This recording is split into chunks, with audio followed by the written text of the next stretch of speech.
Chapter 63. In fact, Noah did not want to fight with Laxus at all. Noah knew that the reason why Laxus had become so arrogant, looking down on others, and treating the weak as trash was because he had not handled his relationship with Makarov well. Laxus's father, who was also Makarov's son, was originally a member of Fairy Tail. However, this person did some damage to Fairy Tail and was expelled from the guild by Makarov.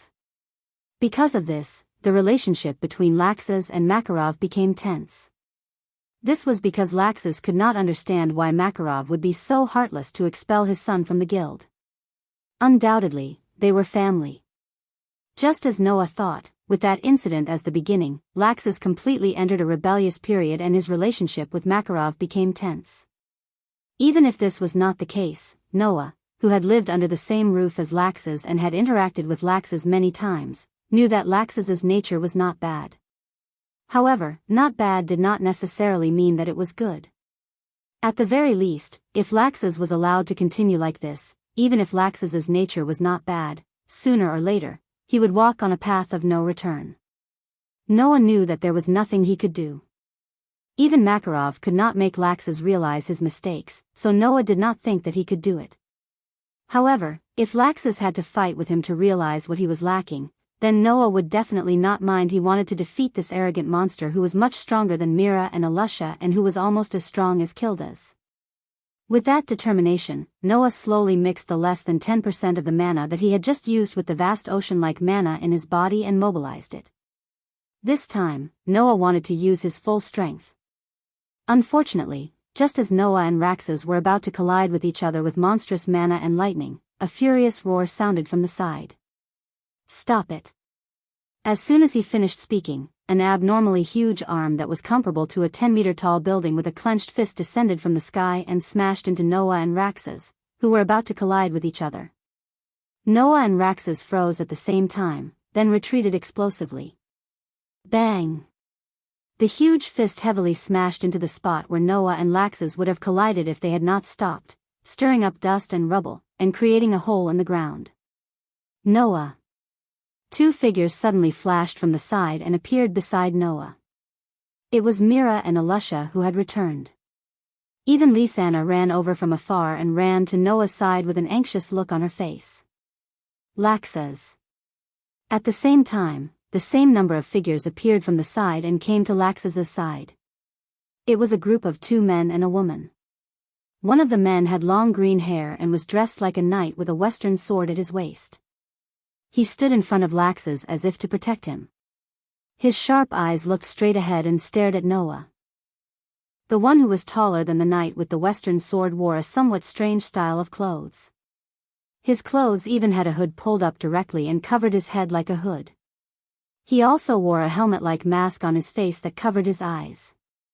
As for the remaining woman, she had brown hair and was dressed like a formal dress. She was a tall girl with a tall figure.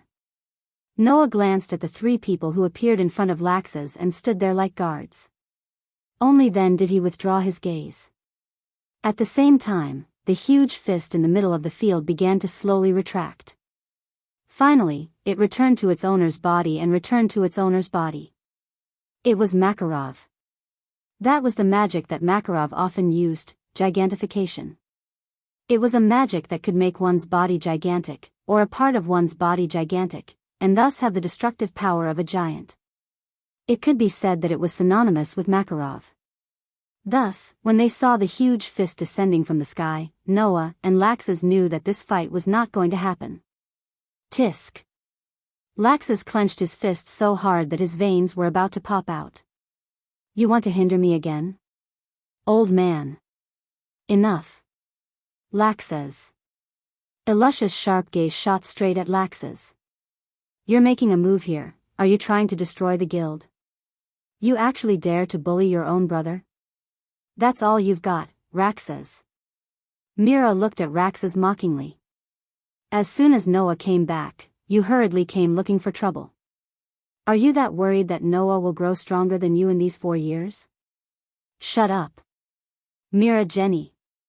The man with the western sword on his waist had already made a sword-drawing gesture. If you insult Laxus again, I will not be polite anymore. He. The man in the strange costume also laughed strangely. If you want to provoke Laxes, it's too early for you. Mira, I don't mind letting you see how powerful my babies are. I want to fight with Alusha. The brown-haired girl standing next to the two men looked at Alusha provocatively and said with a somewhat narcissistic tone. The title of Fairy Queen should be mine, I'm the real fairy. Freed. Bikesrow. Abarglin. Beside Noah, Lisanna, who was checking whether Noah was injured, glanced at the three people standing in front of Laxes and called out their names one by one in surprise. Why is Thor Clan also here? Want to fight? Thor Clan. Mira took a step forward and raised her fingers. The expression on her face was slightly terrifying. Those who were familiar with Mira should be able to see that she was really angry. I won't be merciful. Enough. Makarov finally spoke, his eyes fixed on Laxes. Laxes, I won't pursue tonight's matter as long as you go back now. Did I do anything wrong? Laxes sneered. It's just a duel with a family that hasn't happened in a long time. Didn't you always say that he's stronger than me?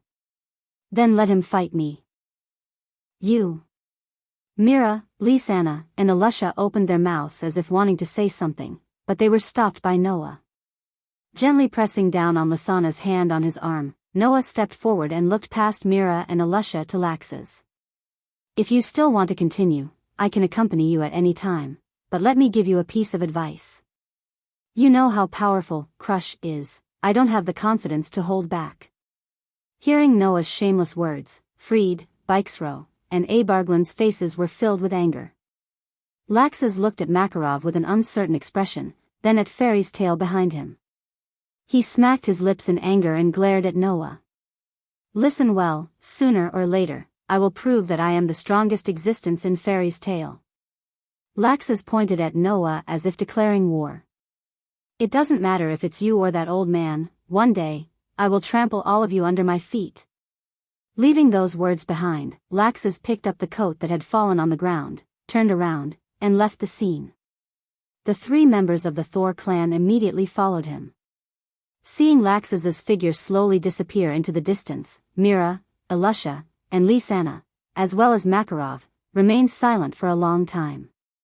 Only Noah, who clearly saw Lax's glance in the direction of Fairy's tail, calmed down and muttered. One day, you will understand that what you should strive for the most is not the title of the strongest. Chapter 64. The next day, Fairy's tail, Lisanna, who had just woken up Noah, stared at Noah with a gaze that seemed to materialize. This gave Noah, who had just woken up for less than a second, a huge fright. Noah hurriedly looked at himself, and after finding that there was nothing strange about him, he reached out his hand and touched his cheek. Then, he asked doubtfully, You're right. I didn't have that dream this time, and I didn't cry, right? No. Lisanna rebuked. I was looking to see if you were injured anywhere, brother Noah. Injured? Lisanna's words not only did not make Noah feel relieved, but instead made him even more confused. Why would I be injured? Isn't this natural? Lisanna raised a finger and made a teaching gesture. Undoubtedly, you had such an intense fight with that Laxes last night, so it's normal for you to be injured, right? Are you sure you'll get hurt just because you fought with Raxas? Noah grumbled. He stood up, walked to the wardrobe, and picked up some clothes. Laxes's level last night was not enough to injure me. Oh. Lisanna was a little surprised. Laxes is very strong. Not only is he older than Sister Mira and Alusha, but he has also been an S-rank archmage for longer than Sister Mira and Alusha. Brother Noah, are you so confident that you can win against Laxes? And in a state where you are not injured? What you saw last night was only on the surface. It looked like we were fighting fiercely, but in fact, the fight before you arrived was just a warm-up. Noah took out his clothes and began to change. Laxes was just about to use his full strength when you arrived. So, with Laxes's previous level of strength, there was no way he could injure me. Although Laxes's strength before he used the Dragon Slayer magic was very strong, even comparable to Mira and Alusha, Noah did not think much of him. For years of continuous and undistracted training. Just like what Makarov had said, Noah's strength had increased immeasurably due to his innate conditions that were much better than others. Although he wasn't sure how strong Laxus could be if he used his full strength, Noah felt that without using the Dragon Slayer magic, Laxus did not have the ability to injure him. Such an assertion naturally left Lisanna speechless. She walked behind Noah and smiled sweetly as she helped him put on his clothes. Brother Noah seems to have changed. Noah didn't refuse her service and asked in confusion. How have I changed? Heh. After helping Noah put on his clothes, she walked up to Noah and raised her head, tiptoed, and put her cute face less than 10 centimeters away from Noah's face. Her big eyes blinked. I feel that Brother Noah has become more confident than before. If it was the old Noah, even if he had a lot of confidence, he wouldn't say it out loud. At least, he would be humble. I'm also very humble now. You don't understand Laxus's strength. That level of strength is really no different from a warm-up exercise for him. Do you think I'll get injured because of Laxus's warm-up exercise? Being so close to her, Noah was almost scared out of his wits. He could only uncomfortably push her face away to keep a distance from him. Even if I'm not an S-ranked archmage, can you have a little more confidence in me? Then, Brother Noah, tell me. Lisanna said excitedly. How strong have you become now? Are you still as strong as Sister Mira and Alusha? Noah smiled slightly, waved his hand, and walked out of the room. You want to know? Then please look forward to it. Brother Noah. Lisanna chased after Noah angrily and pestered him as they walked downstairs together. Noah. Let's have a showdown. Bang.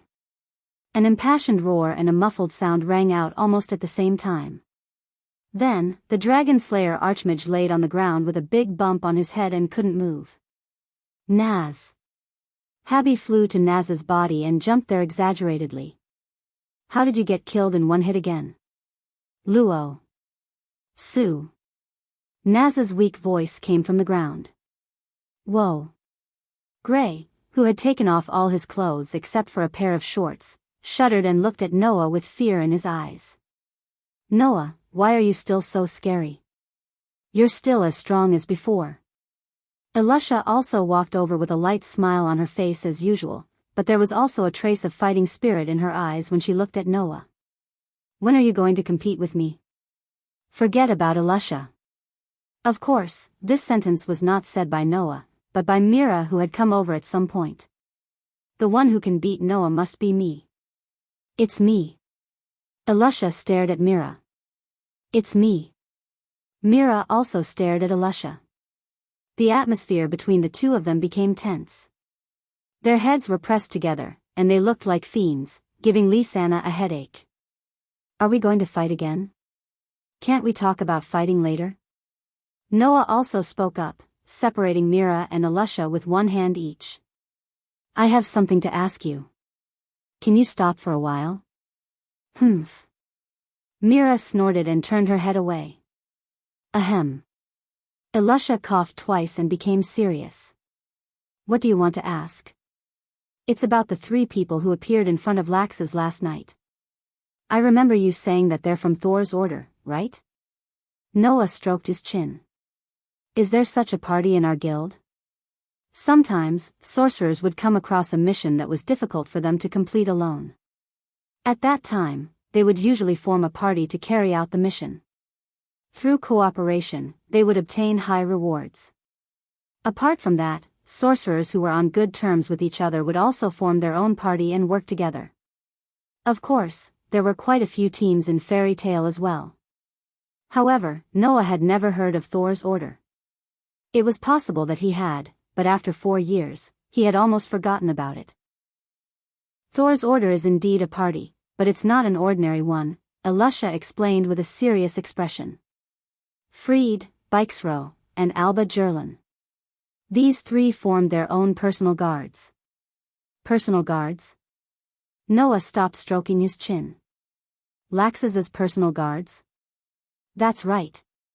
The one who answered Noah was Lisanna. Her expression was also a little serious. Although it's only a party of 3, whether it's Fried, Bixro, or Alba Jerlin, they're all very powerful sorcerers. In the guild, apart from the S-rank sorcerers, I think that only Naz and Gray can defeat any one of them alone. I can take care of a party like that all by myself. Myra's lips curled into a terrifying arc. I've long found Lax as an eyesore. Taking care of his personal guards shouldn't be a bad idea. Stop it. It's fine if it's just a small fight, but if it's serious, the chairman won't allow it. Elusha shook her head and looked at Noah. Speaking of parties, Noah, could it be that you want to form a party with someone? When Elusha said this, Lysana's eyes instantly shone, and Myra's shoulders trembled imperceptibly. Those who were on good terms with each other in the guild would form parties.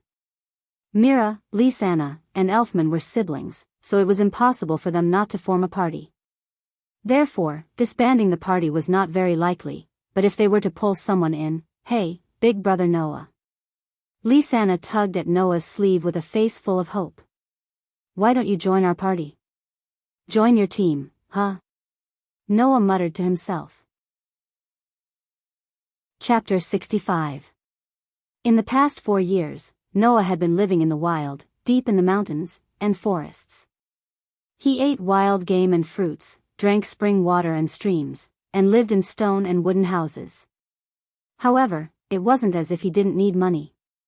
For example, he had to wear bigger clothes as he grew taller, black beads to train his mana control, and all sorts of potions to maintain his magical swords. They were all things that couldn't be found in the wilderness.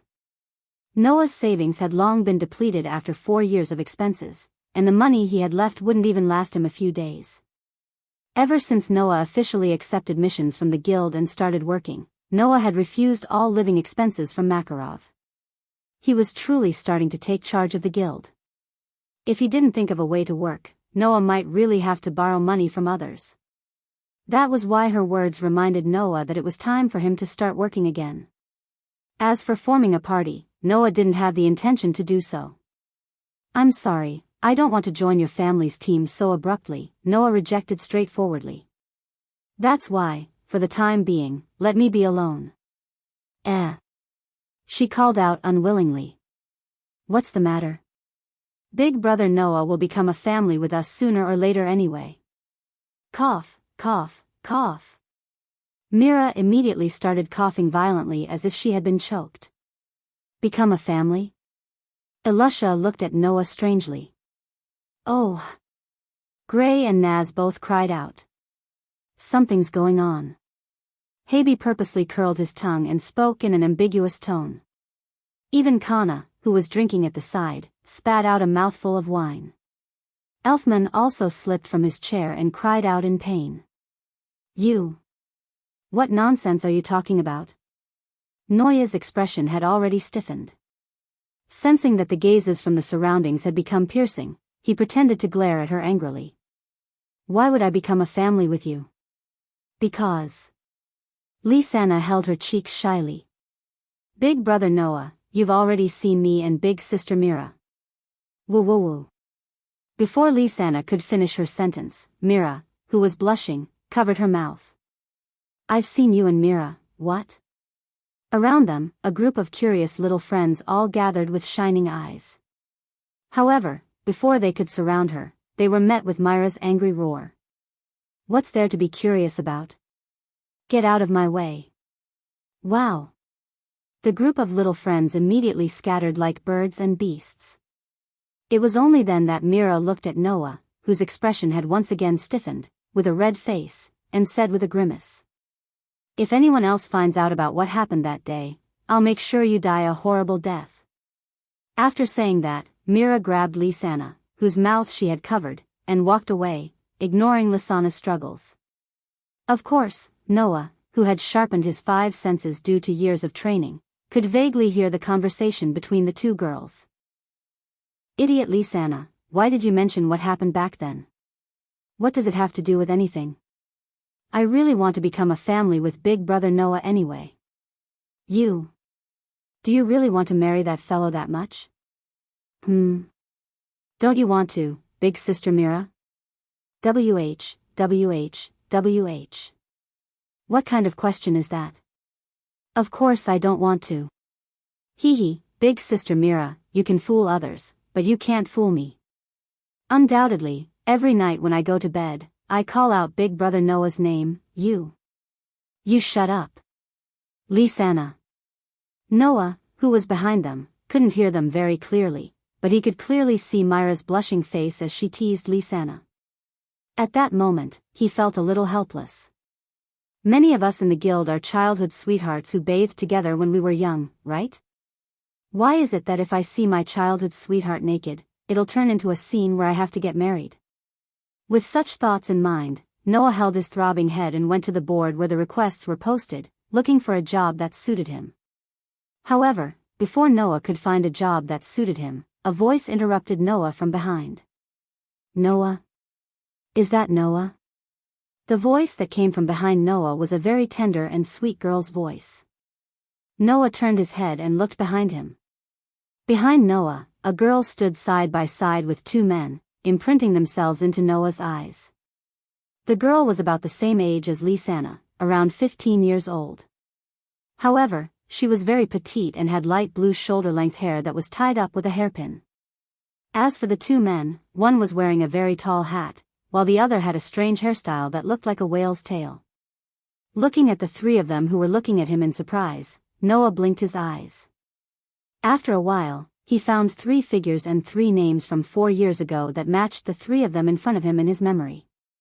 He then asked with uncertainty. Sir, I'm not sure about that. Lebby? Jed? Troy? Noah? It's really you. The petite girl named Lebby was pleasantly surprised as she walked up to Noah and circled around him. Everyone in the guild said that you're back. I thought they were teasing me again. Speaking of which, you're much taller than you were 4 years ago. Hearing this, Noah smiled more or less and reached out his hand to pat Lebby's head. You've grown a lot taller too, but you're still as petite as before. Lebby. Her full name was Lebby Marcogadon. Like Noah, she had joined Fairy Tale rather early. Not long after Noah joined Fairy Tale, they got to know each other. Jed and Troy, who were standing behind her, were her childhood friends who grew up with her. It was because of these 2 childhood friends that Lebby rarely interacted with Noah or the other children in the guild. Otherwise, Lebby would have become Noah's childhood playmate. On the other hand, Elusha, who lived in the same female dormitory as Lebby, had a good relationship with Lebby. Back then, it was also because of Elusha that Noah and Lebby got to know each other. Don't touch my head. Lebby slapped Noah's hand away. Also, I'm not young anymore. You're the one who grew too fast. Noah could not help but laugh. Just as he was about to make fun of Lebby, 2 resentful voices began to rise from the side. Damn it, he actually touched Lebby's head so intimately, I'm so envious. No, it's so annoying. Of course, Jed and Troy were the only ones who were muttering to themselves. Both of them were childhood friends of Lebby. Now that he looked at it, it seemed that they had formed a small team with Lebby. However, just like when they were young, they did not know how to hide their emotions. After all, anyone who knew these 2 people would know that they had been secretly in love with Lebby for a long time. At that moment, Noah could only shrug and walk away from Lebby. Seeing that you guys are so energetic, I'm relieved. Well then, I'll continue to look for a job. Wait. Seeing that Noah was about to leave, Lebby wanted to say something but was interrupted by Makarov, who was sitting cross-legged at the bar. Noah. Come here for a moment. All right. Noah nodded and walked towards Makarov. This made Lebby swallow her words and an angry expression appeared on her face. Just like before, leaving after a few sentences. Don't tell me you don't want to talk to me that much. Noah is also very busy. Jed quickly said. Let's not disturb him. After all, he's been as powerful as Mira and Elusha since young. Troy said resentfully. He's not from the same world as us. Lebby snorted softly and muttered to herself as she stared at Noah's back as he walked towards the bar. The more you ignore me, the more I'll pester you. Let's see what you can do. It was not that Noah ignored Lebby, he just did not want to disturb Jed and Troy's relationship. If Jed and Troy knew that Lebby had purposely approached Noah because of their relationship, how would they feel? Chapter 66. Grandpa. Noah came to the bar and stood in front of Makarov, who was sitting cross-legged. His eyes were fixed on Makarov. Do you need something from me? Noah, Makarov took a sip of wine and said drunkenly. Do you have something to do now? I was just about to go out to work. Noah scratched his cheek. But if Grandpa has something for me to do, I can postpone it for 1 or 2 days. Work? Makarov nodded. That's good. I have a commission here that I hope you can complete. Commission? Noah was slightly stunned. What kind of commission does Grandpa need to find someone to complete it? Even though only S-rank archmages could accept the extremely difficult and dangerous missions posted on the commission board on the 2nd floor, Makarov only posted the commission orders there. Anyone who wanted to accept those missions would have to go to the 2nd floor to tear down the commission orders and bring them to Makarov for him to look over. Even when the council wanted someone to complete a commission, Makarov directly posted it on the commission board before suggesting Noah to do it. He had never seen the commission order before Makarov found someone to complete it. Well, this commission doesn't need a commission order, Makarov seemed to have seen through Noah's doubts and explained. That's because I'm the one who posted it. It's a spontaneous request from Fairy Tale. A commission issued by Grandpa? Noah was stunned. Makarov drank all the wine in the cup in his hand, and his expression became serious. Actually, I hope you can make a trip to the holy land of Fairy Tale Celestial Wolf Island. Celestial Wolf Island? Noah frowned. Noah had been a member of Fairy Tale for quite some time. Naturally, it was impossible for him not to have heard of this island that was very special to Fairy Tale. Just as Makarov said, Celestial Wolf Island was the holy land of Fairy Tale. Only those who had the Fairy Tale emblem could enter the island. It was said that there were legends of fairies living on Celestial Wolf Island. Hence, Celestial Wolf Island had another name, Fairy Island.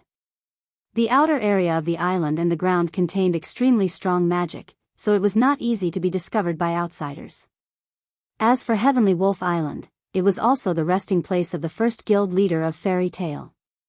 Although only the members of Fairy Tale could enter such a special place, since it was a holy land and the resting place of the first chairman, how could Makarov allow anyone to casually enter? Because of this, although the members of Fairy Tale knew that there was a very special holy land in the guild, the only ones who had actually been to Celestial Wolf Island were Makarov and Kildas, who had been a member of the guild for a long time and was an S-rank magic shooter. What's wrong? Noah keenly felt that Makarov's so-called commission was not that simple. Did something happen on Celestial Wolf Island? It's precisely because we don't know that we need someone to go to Celestial Wolf Island to take a look. Makarov also frowned. Celestial Wolf Island is a very special place. Although it is an island, the surrounding area and the ground contain extremely powerful mana, making it difficult for the outside world to discover Celestial Wolf Island. But because of this, it would not be strange if something happened on the island. I received a few reports from the outside world saying that someone accidentally discovered a very special island while fishing at sea. According to the description, it is very likely to be the holy land of our guild, Celestial Wolf Island. Makarov's expression was solemn. So, I suspect that the mana on Celestial Wolf Island might have some degree of disorder, causing Celestial Wolf Island to appear in the eyes of the outside world. Mana disorder. Noah repeated softly. After a while, he nodded. Grandfather, do you want me to find a way to restore the mana on Celestial Wolf Island to its original flow? That might not necessarily be the case. It is very possible that some other problem has occurred. I hope that you can go to Celestial Wolf Island and take a look. It would be best if you can resolve the problem. If you can't, find out the cause and bring back the information you need. Makarov said as he looked at Noah. This is a request from our guild. Naturally, the remuneration will be paid by the guild. There shouldn't be a problem, right? Grandfather, what are you talking about? Noah smiled bitterly. Since it is an internal problem, there is no need to talk about remuneration. I'll set out tomorrow and make a trip to Celestial Wolf Island. Is that so? Makarov smiled, not bothering to be courteous or draw a clear line between himself and Noah. I understand. Just be careful. Noah shrugged. He then began to consider his departure for Celestial Wolf Island tomorrow. Seeing Noah deep in thought by himself, Makarov silently walked away, leaving Noah alone in front of the bar, deep in thought. After an unknown amount of time, Noah softly muttered to himself. Celestial Wolf Island. At this moment, Noah's heart fiercely skipped a beat. As if something had smashed into his head, his mind went blank, and his eyes lost focus. Then, Noah felt his consciousness gradually drift away. Vaguely, Noah saw such a scene. Before him was a boundless sea. On the sea was an island. It was an island with a very peculiar appearance. On this peculiar island, a gigantic tree with a crown that was 2/3 the size of the island stood in the center. It was as if two islands, one big and one small, were stacked on top of each other. Just based on its appearance, it was very easy to think of a place like paradise. Under the gigantic tree, there was a large forest. In the forest, there were many peculiar creatures. There was a creature that looked like a boar, but was taller than a building. There was a creature that looked like a dinosaur, but could walk on 2 legs. There was a creature that looked like a gorilla, but had a tongue that was longer than a snake. There was a creature that looked like a bird, but had no wings at all. It relied on crawling to move. All kinds of peculiar creatures gathered on such a peculiar island, turning the originally peculiar island into a dreamy paradise, making one's heart surge. Then, the scene in front of Noah changed again, into another place. That should be one of the places on the island. Noah didn't know where this place was, but he clearly saw it. At the very front, there was a tomb. On the tomb, there was a tablet. In the middle of the tablet, there was something that was burning like a golden flame. Something that made Noah's heart tremble was suspended inside. A feather. To be precise, it should be a broken and dim feather. It was such an inconspicuous feather, but it made Noah's emotions fluctuate the most in the 7 years since he was born. That was because Noah had seen the same thing before. Furthermore, it was more than once. It was in the white dream that Noah often had. Noah suddenly woke up, and the focus in his eyes converged at an extremely fast speed. His brain also returned to the state of operation, but his heart was still beating violently. Ha! Ha! Ha! As if he had just had a nightmare, Noah was sweating profusely and gasping for breath. He covered his forehead, and his eyes were constantly fluctuating. Just now. What was that? The sudden experience made Noah stay in place for a long time, and there was no way for him to return to his senses. Illusion. Although he said so, his intuition told Noah that the scene he just saw was definitely not an illusion. After a long time, Noah calmed his breathing, raised his head, and looked through the window, into the distance. Heavenly Wolf Island. Chapter 67. The next day, as soon as the sun rose, Noah woke up early. He put on his clothes and took out his magic knight sword. He unsheathed the sword and used a clean cloth to wipe the sword.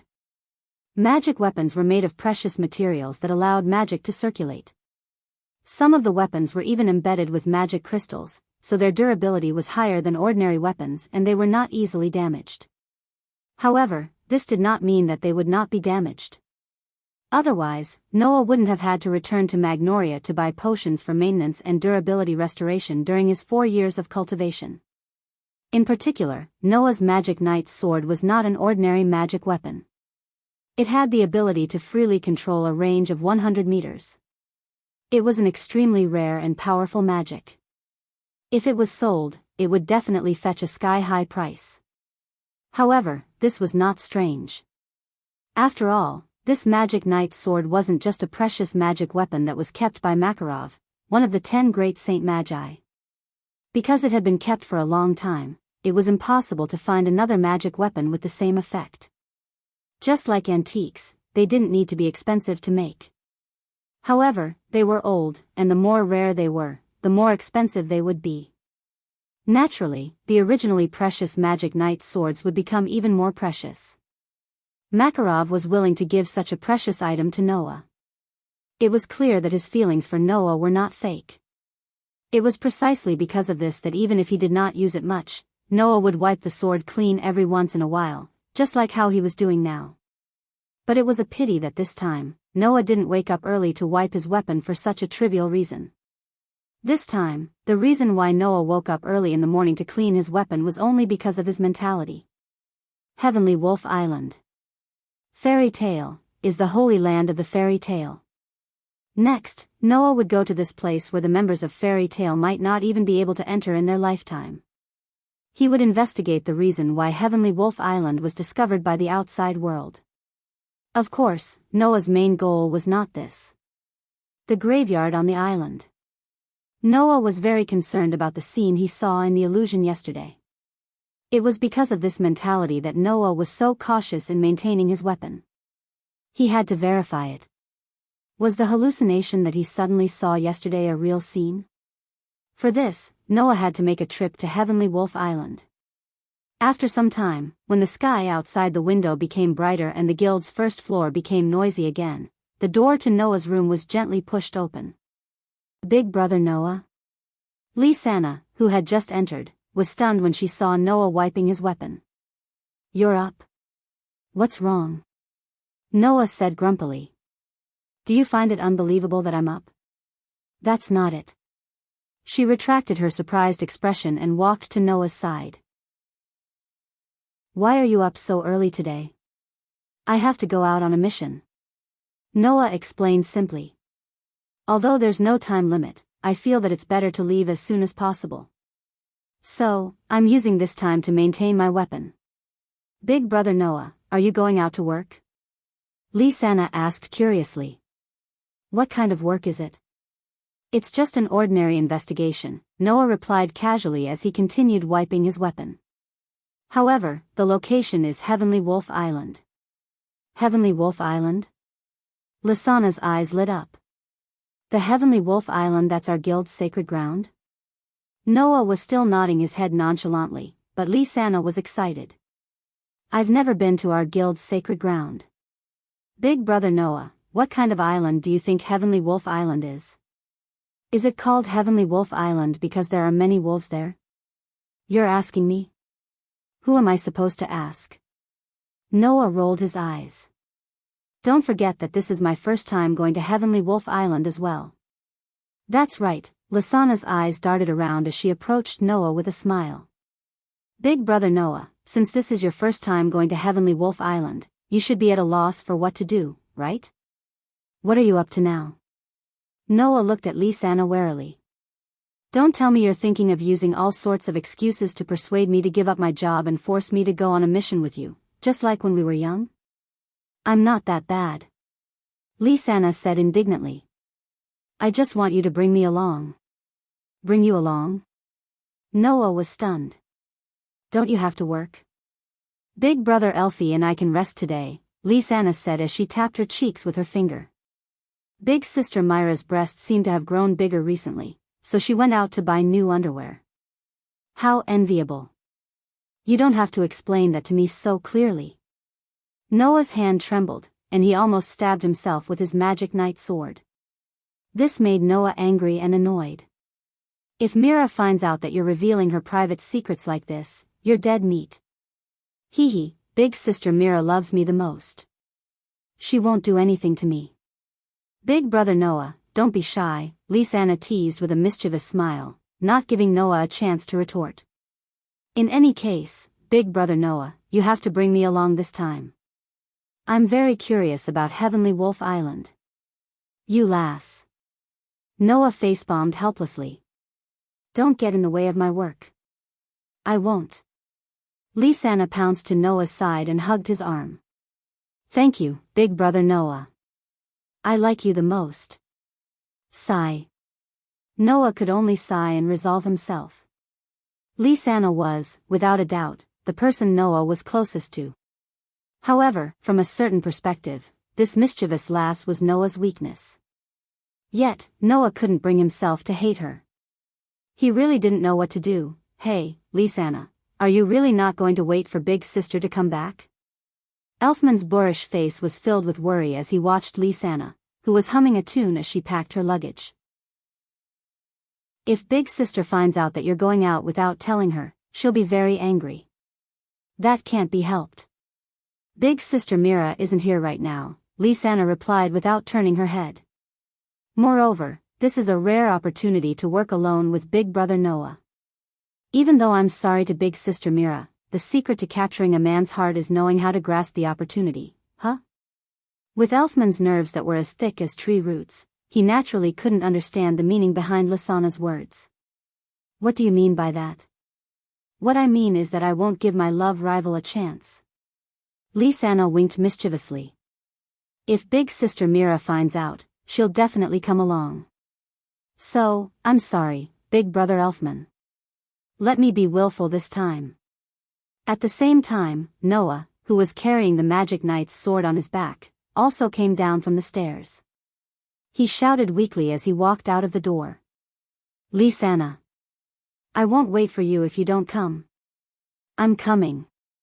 Lisanna hurriedly picked up her bag and chased after Noah. "That's it, Big Brother Elfman. Goodbye. Lisanna. Be careful." Elfman hurriedly shouted at Noah and Lisanna's backs. "Noah. I'll leave Lisanna to you." "Got it." With that reply, Noah and Lisanna walked out of the guild's doors and disappeared into the sea of people outside. Wait. Mira only appeared when the two disappeared into the sea of people. She looked at Noah and Lisanna's disappearing figures with a face full of anger. "Remember this. Era. Katana, who was drinking, sighed with emotion.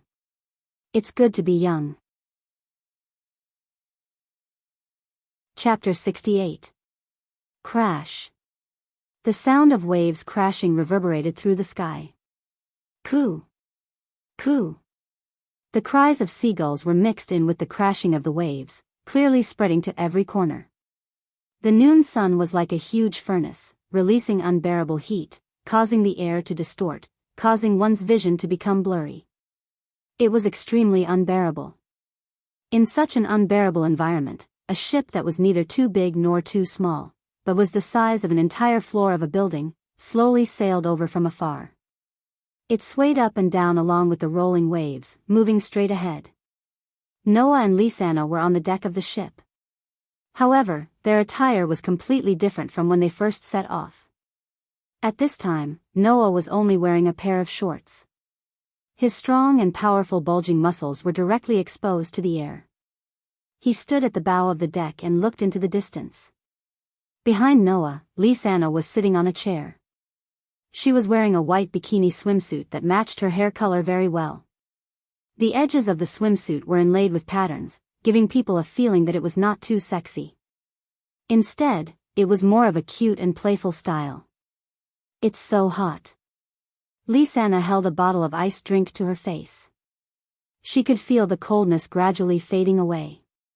Her delicate and cute face was covered in sweat while a faint blush appeared on it due to the sun's exposure to it.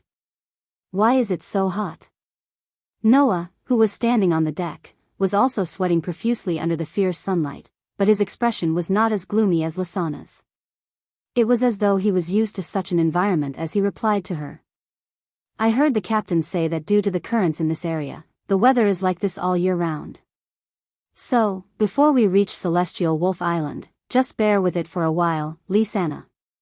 "But it's really hot," Lisanna said reluctantly, her voice revealing a sense of helplessness. "Big Brother Noah, don't you feel the heat?" "Of course it's hot, but I'm used to it," Noah responded intermittently. His eyes were still looking into the distance, looking at the scene where the sky and the sea were separated from each other. "When I was training outside, the summer heat in the mountains, forests, and wilderness was about the same as it is now. I wasn't used to it at first, but I got used to it after I got used to it." Hearing that, Lisanna finally raised her head and looked in Noah's direction, taking in the sight of Noah's muscular physique. Perhaps it was because of the 4 years of hard work and the training of his body. Noah had indeed developed a very robust physique. There was almost no excess fat on his body, the perfect amount of muscles on Noah's arms, thighs, abdomen, chest, and other areas were all displayed. At first glance, not only did he look very masculine, he also gave off an indescribable sense of security and pleasing to the eye. Looking at him directly, it was easy for others to get the impression that he was very strong. If Noah were to put on clothes, he would look no different from a teenager with a normal physique. This was also the reason why Noah's training was very regular and planned. Otherwise, like running with a boulder to warm up every day, Noah would have become a complete muscle man. Lysana was almost intoxicated by the sight. When she came back to her senses, a new blush appeared on her face. She quickly turned her head and said embarrassedly, "From the looks of it, big brother Noah has indeed grown up." Hearing Lysana's words, Noah turned his head and looked in Lysana's direction, taking in Lysana's bikini swimsuit. Because she was afraid of being hurt by the sun, Lysana put on sunscreen after changing into the swimsuit. Now, under the illumination of the sun, Lysana's skin, which was covered with sunscreen, revealed an extremely white luster. Although it couldn't be said to be as white as snow, it shone like a pearl, attracting the eyes of others. Her figure wasn't tall, but it was very well proportioned. Her chest wasn't full, but under the contrast of the swimsuit, it was constantly showing off her existence. Especially when the glimpse of the seductive thighs from the chest position swayed in front of Noah's eyes, it gave Noah a great stimulation. So, even if Noah wasn't shy to the extent of blushing like Lysana, he couldn't help but look away with an uncomfortable expression. "You're the same, aren't you?" The atmosphere at the scene suddenly became quite awkward. Realizing that the atmosphere had become awkward, Lysana hurriedly shook her head. Just as she was about to use her mischievous ability to change the topic, she inadvertently caught a glimpse of the scene in front of the ship. After being stunned for a moment, she stood up and pointed forward. "Big brother Noah. Look there." Hearing Lysana's pleasantly surprised words, Noah turned his head almost subconsciously. Then, like Lysana, he was stunned for a moment. On the sea not far in front of the ship, there was a strange island there. It was an island, and there seemed to be a smaller island stacked on top of it. In the center stood a very tall and sturdy tree with a very magnificent crown. Noah saw such a strange island yesterday. It was in the sudden illusion. "Serious tree." Looking at the huge tree, Noah murmured, "Looks like that Sirius Island. Are we finally here?" Lysana rushed forward and hugged Noah's arm, shouting excitedly, "Big brother Noah. Let's go up quickly. We haven't reached the shore yet, how are we going to get up there?" Being hugged by Lysana, who was only wearing a swimsuit, Noah's body stiffened for a moment. Feeling the soft and smooth skin on his arm and the unusually stimulating softness, he raised his voice a little. "At least wait until the ship reaches the shore. This ship is too slow. Let's watch me." Lysana didn't know if she had noticed Noah's unnatural behavior, but she let go of his arm and her beautiful body in her swimsuit spun in front of Noah. "Take over." Suddenly, a dazzling light burst from Lysana's beautiful body, illuminating Noah's face. Whoosh! A pair of wings appeared from the light and flapped vigorously. The next moment, a black shadow rose from the light and flew into the sky. It was a bird with beautiful green feathers. The size of a bird was about the same as a human's, but when it spread its wings, it was at least twice the size of a human. The bird circled in the sky once before descending and flying to the front of the ship, reaching the same height as the deck. Then, Lysana's voice sounded from the bird's mouth. "Let's go. Big brother Noah. I'll take you there." Seeing this scene, Noah was a little surprised. "I didn't think that after 4 years, Lysana would be able to accept the soul of an animal of this size." Evidently, Noah wasn't the only one who had worked hard to train and grow in the past 4 years. Everyone else was also growing at their own pace. Including Lysana. Thinking of this, Noah smiled knowingly. He stomped on the ground and leaped up, landing firmly on the back of the bird that Lysana had transformed into. "Let's go." Sit tight. Lisanna immediately replied with a cheerful voice and flew in the direction of Celestial Wolf Island. Celestial Wolf Island. Whoa. Looking at the large forest in front of her and the unknown light source floating in the forest like a firefly, Lisanna let out a cry of surprise. Is this Celestial Wolf Island? At the side, Noah frowned, tiptoed and stepped on the ground. Just like the rumors, the earth and air are filled with amazing magic. Not only that. Noah and Lisanna quickly discovered that something strange was happening in their bodies. Chapter 69. Hey, big brother Noah. Lisanna's pretty face was filled with hesitation and uncertainty. Did our mana get stronger? I thought it was just my imagination. Noah closed his eyes and felt the vast sea of mana in his body before nodding. Although it's only a very small amount, I can feel that my mana has indeed gotten stronger. Big brother Noah already has a very strong mana, so it's not strange that your mana has grown so little. However, I feel that my mana has increased by about a tenth, Lisanna said in surprise. Could it be that this is also because we've entered Celestial Wolf Island? That's probably it. Noah turned his gaze to the huge tree in front of them, the towering Celestial Wolf tree at the center of Celestial Wolf Island. I can feel that the mana in our bodies is being transmitted from the direction of the Celestial Wolf tree. It should be a blessing from the Celestial Wolf tree. To be more precise, it should be a blessing from the Celestial Wolf tree for the members of Fairy Tale. There was one more thing that Noah didn't say. That was, Noah could clearly feel that the portion of mana that was transmitted to him by the Sirius tree was now turning into Noah's own mana at an extremely fast speed, and was added to Noah's already vast mana. Originally, this portion of mana that was being amplified from the outside world should have automatically retreated after Noah left Celestial Wolf Island. However, it was now being completely absorbed by Noah. As for the reason, Noah also knew. 4 years ago, Makarov had said that Noah's constitution was very special, possessing 3 unique characteristics. The first was that he was immune to and could eliminate all negative effects and side effects that indirectly affected Noah's body. The second was that he could absorb all powers that didn't originally belong to Noah into his body, including powers that didn't originally belong to Noah. The third was that he could recover his own mana. Now, the magic that had been amplified by the Sirius tree after entering Sirius Island should have triggered the second characteristic of Noah's constitution. Therefore, all of that mana was tyrannically taken over by Noah's special physique, and benefited the possessor, namely Noah himself. Although the increase in mana was nothing to Noah, who had a relatively strong mana to begin with, it would take a person 1 or 2 years of cultivation to obtain this amount of mana. For Noah to be able to obtain such benefits out of thin air, it was already not bad. At this moment, Noah relied on his outstanding sensory ability to sense that something was wrong. For a period of time, the astonishing magic power contained within the Heavenly Wolf Islands suddenly seemed to become chaotic and began to flow chaotically. This is... Noah was surprised. He squatted down, put his hand on the ground, and began to sense seriously. Seeing this, she understood that Noah had begun his work and seemed to have discovered something. She immediately shut her mouth and watched silently from the side. However, just because she didn't disturb him didn't mean that other existences would obediently watch from the side. Woo! Following a long and drawn-out chant, a huge head poked out from between the tall trees on the side of the forest. It was a strange creature with a neck longer than a python's, a head that resembled a fish's, for limbs like an elephant's, and a shell-less tortoise's body.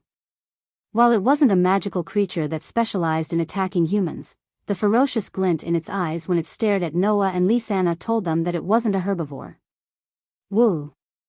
The fish-headed, elephant-legged, tortoise-bodied creature let out a whistle-like roar again. Like a charging mountain, it crushed the ground and trees as it charged toward Noah and Lisanna. Woo! Lisanna's expression changed, but she didn't panic. Seeing that Noah didn't seem to have any intention of attacking, the courage in her heart burst forth.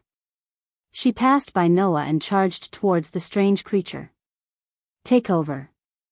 The light of magic flashed on her slender body. In the blink of an eye, her silhouette began to elongate at an extremely fast speed. Then, a bloated, purple-furred rabbit with a napkin around its neck charged out of the light and crashed into the strange creature. Thud. With a muffled sound, the strange creature let out a pained cry. Its charging giant body was stopped in its tracks. Ah! Lysana, who had transformed into a giant rabbit, also let out a cry of pain. She couldn't help but take a few steps back, causing the ground to tremble. Woo! The strange creature's howl had begun to carry some anger. Its python-like neck suddenly shot out like an arrow, bouncing in front of Lysana, who couldn't react in time and twirling around her like a rope. In the next second, the strange creature tightened its neck and tied up Lysana, who had transformed into a purple-furred rabbit. Woo! Its fish-like head aimed directly at Lysana's face. The strange creature opened its mouth, revealing rows of fangs that were sharper than those of a crocodile. It bit down hard on Lysana's face. Lysana only had time to close her eyes as if she had been shot. Soon after, a crisp sound of a sword rang out. Clang! Woo! The strange creature's pained cry entered Lysana's ears. At the same time, Lysana felt the long neck binding her disappear. She hurriedly opened her eyes and saw the strange creature running towards the forest as if it had seen its natural predator. Thud, thud, thud. Thud. Thud. Are you all right? Noah slowly sheathed his sword in the scabbard in his pouch as if nothing had happened. Phew. Lysana breathed a sigh of relief. Her body returned to its original state in a burst of magical light, but she looked a little dejected. In the end, Big Brother Noah still had to make a move. So you still want to deal with that strange creature yourself? Noah patted Lysana's smooth shoulder and smiled. According to my judgment, while that fellow is a little ugly, there aren't many in our guild who can beat it in a one-on-one fight. Perhaps only those at Naz and Gray's level can fight it. It's already not bad that you were able to hold it back for a while. Is that so? Lysana's expression eased as she looked at Noah. By the way, Big Brother Noah, did you discover anything? Noah didn't confirm or deny her words. Instead, he looked at the celestial wolf tree from afar, a thoughtful glint in his dark eyes. If I'm not wrong, there should be something on Celestial Wolf Island that's interfering with the island's own mana. So the reason Celestial Wolf Island was discovered by the outside world is because the island's mana is in disorder? Lysana tilted her head in confusion. Then what should we do? Isn't it obvious? Noah chuckled. Find the source of the interference. It was unknown if it was angered by Noah's words, but in the next moment, a dark cloud floated over Heavenly Wolf Island, dyeing the entire sky pitch black. Asterisk rumble. Asterisk a clap of thunder rang out. Asterisk whoosh. Asterisk torrential rain poured down in an instant, drenching the entire island. Noah, who was standing on the outskirts of Celestial Wolf Island, could only stiffen his face and let the rain soak his body. Pfft. Lysana couldn't help but laugh when she saw Noah's stiff expression after making such a bold declaration. She held Noah's hand. Before that, let's find a place to hide from the rain. Noah could only nod helplessly. Chapter 70. Rumble. The pitch-black rain clouds shrouded the sky above Heavenly Wolf Island, and deafening thunderclaps resounded one after another. Whoosh. The downpour didn't seem like it was going to stop anytime soon. Instead, it was getting heavier and heavier. In the forest, Noya and Lysana didn't use any superhuman speed to travel. Instead, they ran forward at a speed that ordinary people could match, so as to avoid wasting unnecessary energy. Not long after, Noah and Lysana finally entered the canopy of the celestial wolf tree. Thanks to the tree's canopy, the downpour had lessened quite a bit. It was almost like a light drizzle now. Because of that, Noah and Lysana didn't want to find a cave to hide in. Instead, they went under a tree to avoid the rain. With the help of the Sirius tree and this relatively large tree, the downpour was completely blocked out. Ha! Lysana took a deep breath and shook off the water on her arms as she complained. Thankfully, I wore a swimsuit when I came. I didn't have time to change after I got on the island, or I'd be all wet. Noah shrugged his shoulders and took out a towel from the duffel bag hanging on top of the knightly sword bag. He helped Lisanna dry her hair. Even so, your body is still wet. If you don't dry yourself, you'll catch a cold. Hee hee. Lisanna chuckled sheepishly, but she didn't reject Noah's action of helping her dry her hair. There seemed to be a happy expression on her reddish face, and it was clear that she enjoyed Noah's service. When the time comes, can't I get Big Brother Noah to take care of me? I don't have that much time to take care of someone who's going to catch a cold. Noah knocked her on the head, ignoring her cries of pain. He didn't help her dry her hair and just sat on the ground. If you catch a cold, you'll only cause trouble for Mila and Elfman. Lisanna puffed up her cheeks and stuck her tongue out at Noah, making a funny face. However, she still came to Noah's side. Noah was sitting on the ground, leaning against the tree trunk. Lisanna leaned against Noah's body as if she was snuggling up to him. Why are they so close? Noah felt the smoothness of Lisanna's skin that was pressed against his body in a swimsuit that did not cover much at all. As usual, he was embarrassed. Then, wouldn't that be very inconvenient? Of course not. It was as if Lisanna didn't notice Noah's unnaturalness. Not only did she stick closer to him, but she also skillfully hugged Noah's arm and rested her head on his shoulder. At first glance, they looked like a pair of lovers. It's very warm like this. Is that so? Noah could only scratch his cheeks, unable to say anything useful. It couldn't be helped. In the past 7 years, Noah had spent most of his time training himself. He didn't have any experience with love at all.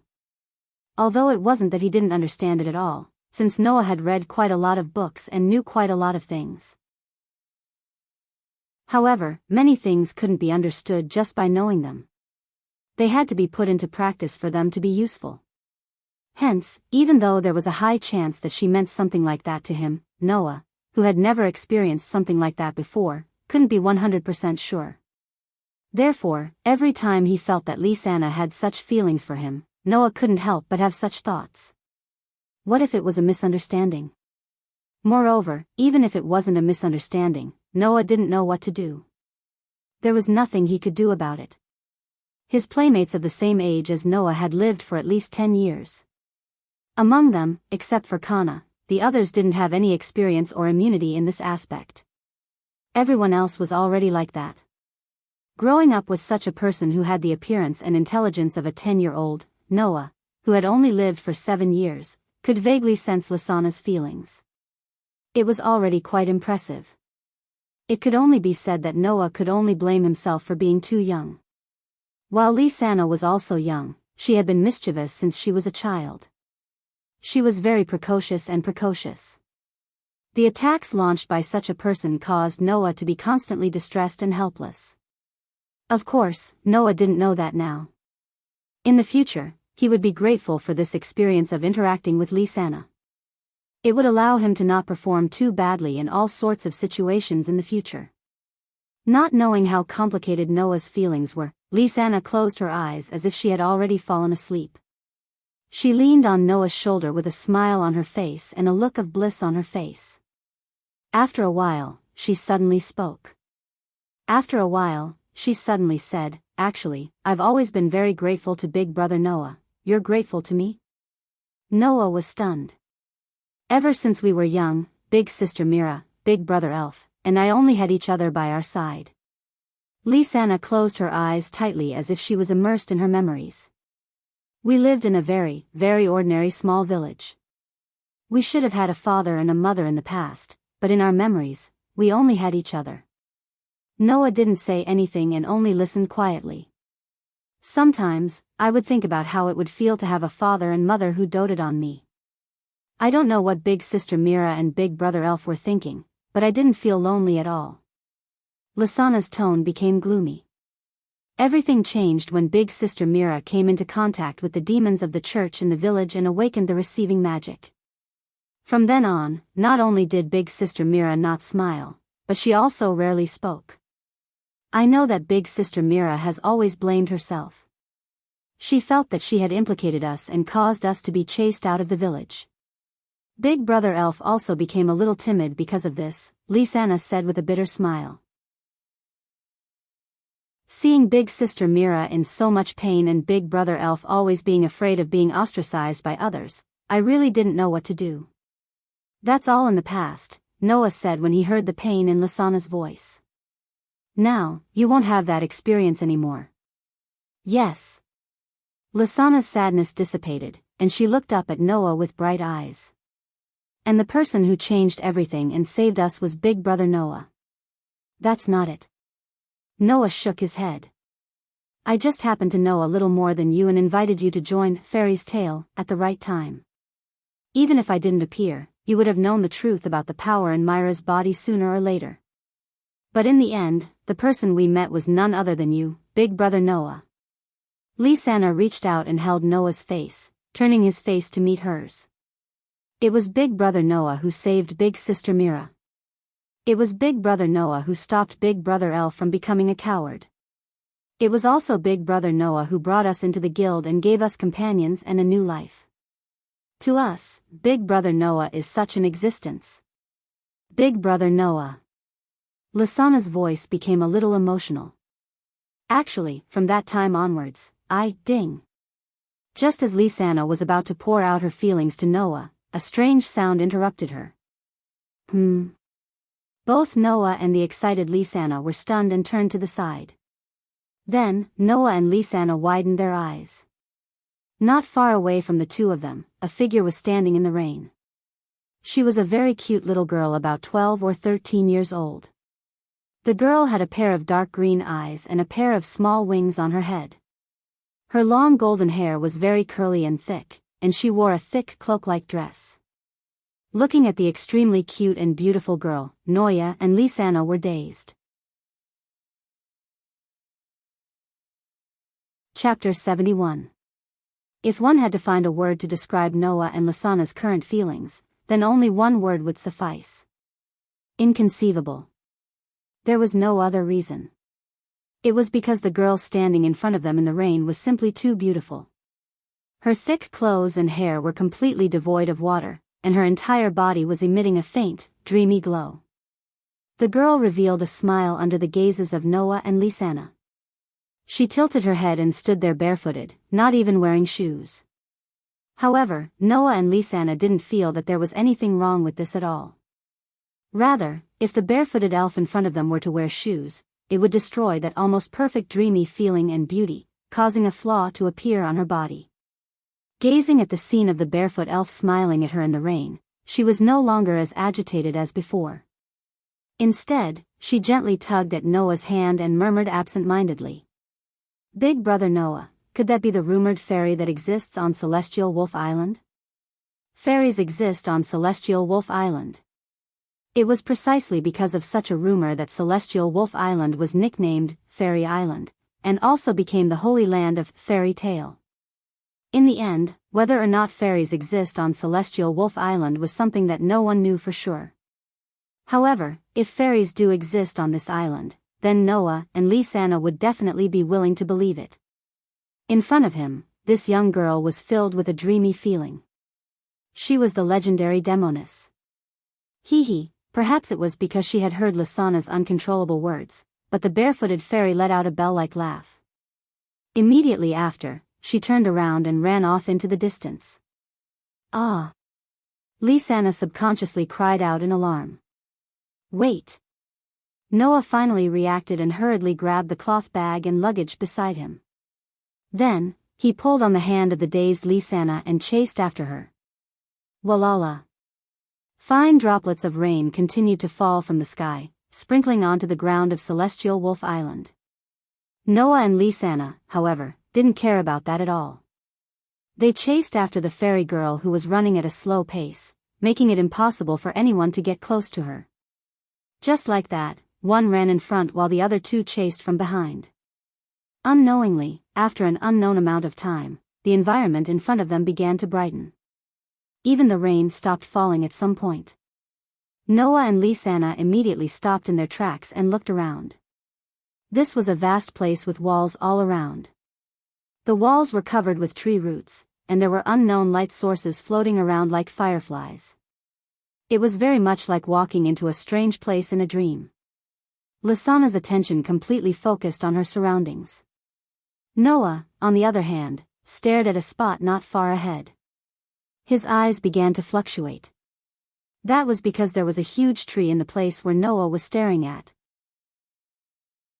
Of course, what was important wasn't the tree, but the thing within it. At the bottom of the huge tree, there was a hole in the tree that was covered with dried grass. There was an old tomb that looked like it had been there for a long time. There was a tombstone on the tomb. It was a tombstone that seemed to have been pieced together by two tombstones. There was a gap in the middle, and in the middle of the gap was a hole. It was on such a tombstone that a ball of flame was burning in the hole, filling it up. Looking at this scene, Noah's heartbeat began to accelerate involuntarily. The scene before him was exactly the same as the one Noah had seen in the fairy's tale yesterday. In other words, the illusion Noah had seen yesterday was very likely not a pure illusion, but a real one. That also meant that there was something that Noah was very concerned about in the burning flame-like object. Those were the feathers that he had seen in the white dream. If yesterday's illusion was really real, thinking of this, Noah couldn't help but walk forward. Big brother Noah?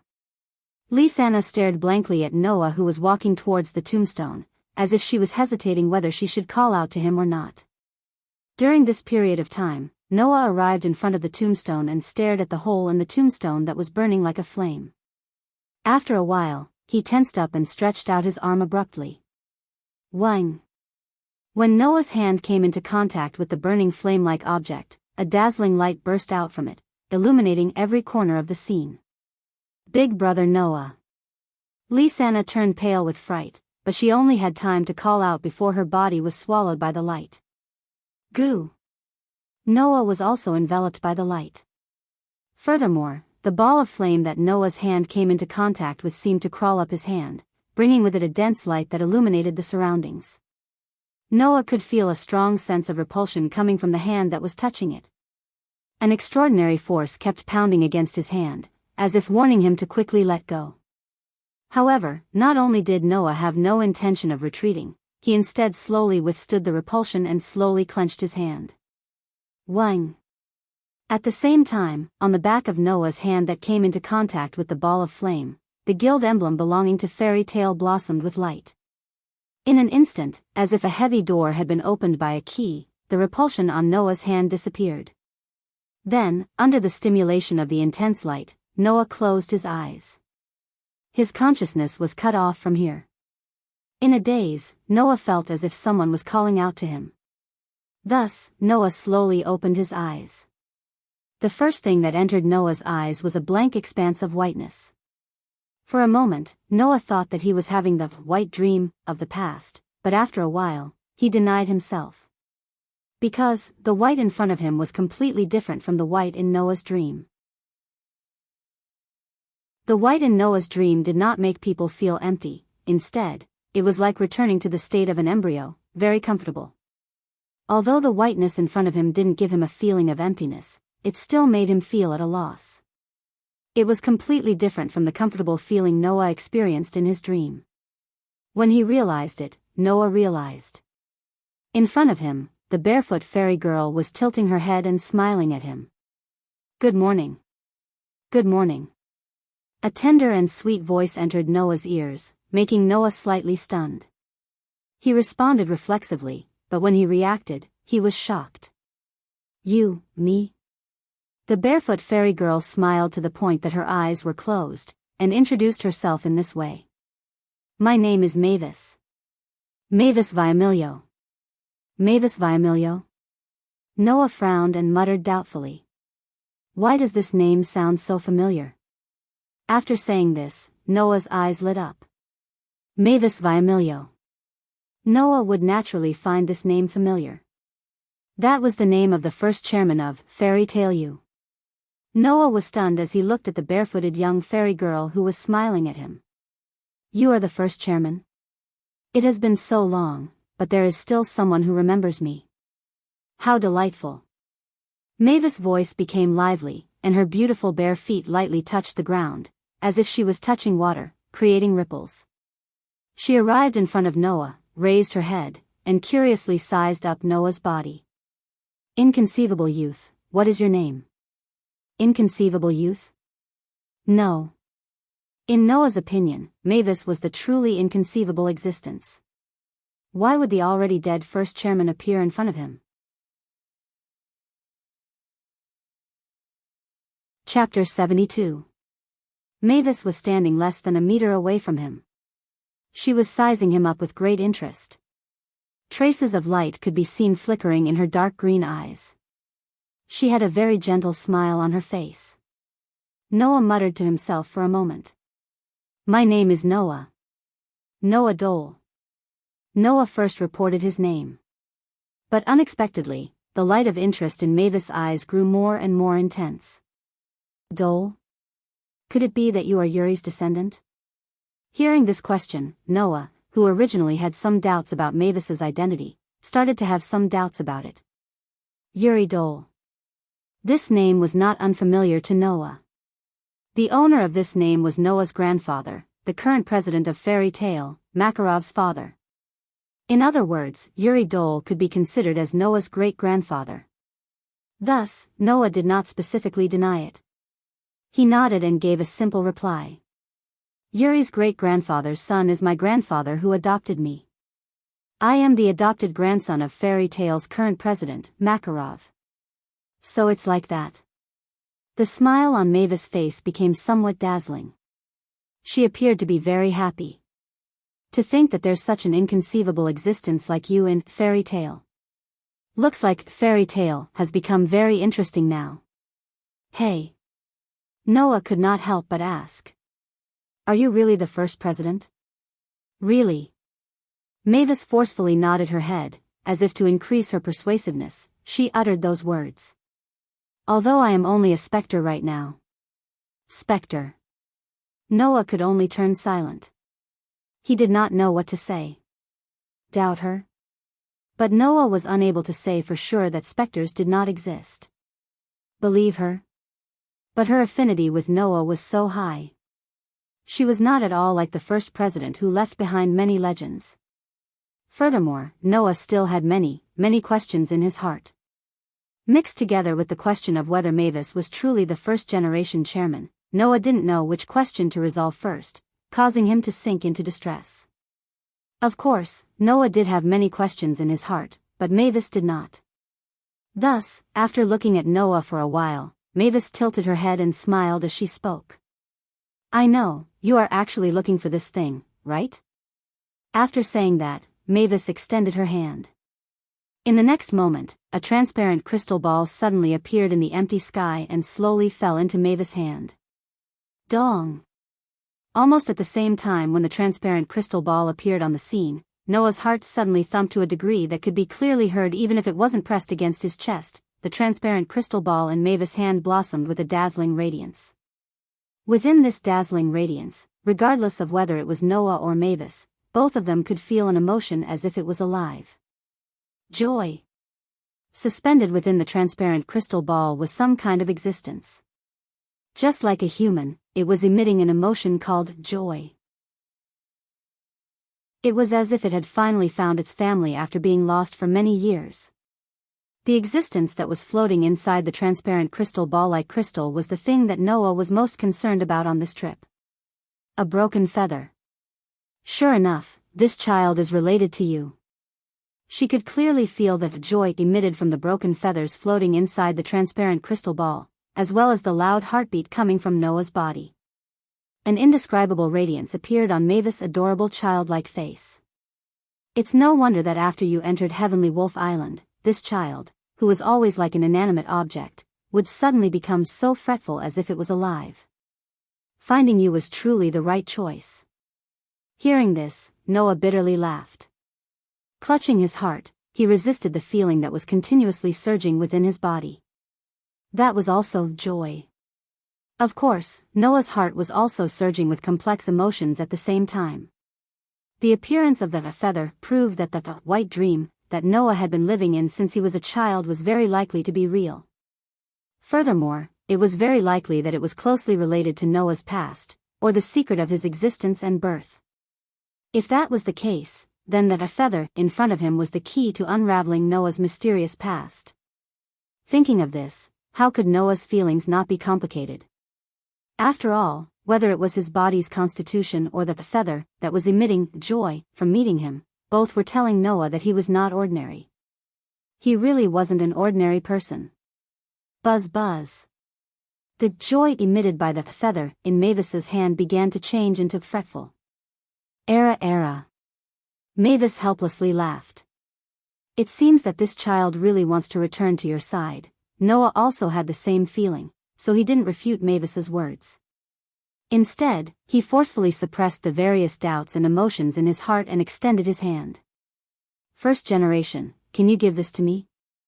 I originally called you here because I wanted to give this child to you. Mavis very straightforwardly handed over the item in her hand to Noah. Her appearance was just like a child presenting a treasure to an adult, asking for praise. It was exceptionally adorable.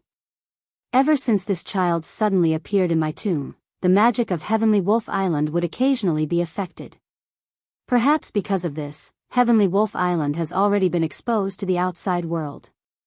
This is truly distressing. So it turned out that the magic of Heavenly Wolf Island was disrupted due to the appearance of the feather, and was exposed to the outside world. With this, one of his doubts was finally resolved. Noah solemnly took the feather from Mavis's hand. Buzz. Once it landed in Noah's hand, the fretful emitted by the feather immediately turned into joy.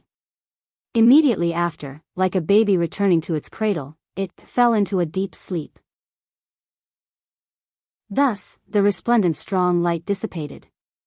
At the scene, only Noah and Mavis were left. Hey, can you tell me?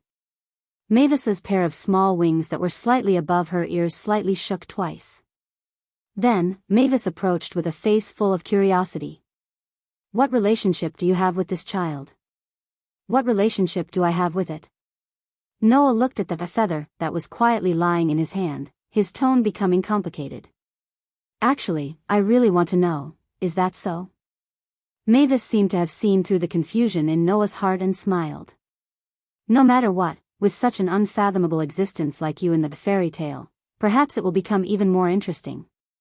Moreover, you are the grandson of the third generation and have a heart that is tightly linked to the fairy tale. I believe that one day, you will be able to find your own answer. Speaking to this point, Mavis suddenly seemed to be thinking about something very important. She crossed her arms like a mischievous child and appeared to be distressed. But after a while, she immediately tapped her palm. I've decided. After saying this, Mavis closed her eyes and 3 balls of light suddenly floated out from within her body and revolved around each other. In the next second, the 3 balls of light shot towards Noah's direction.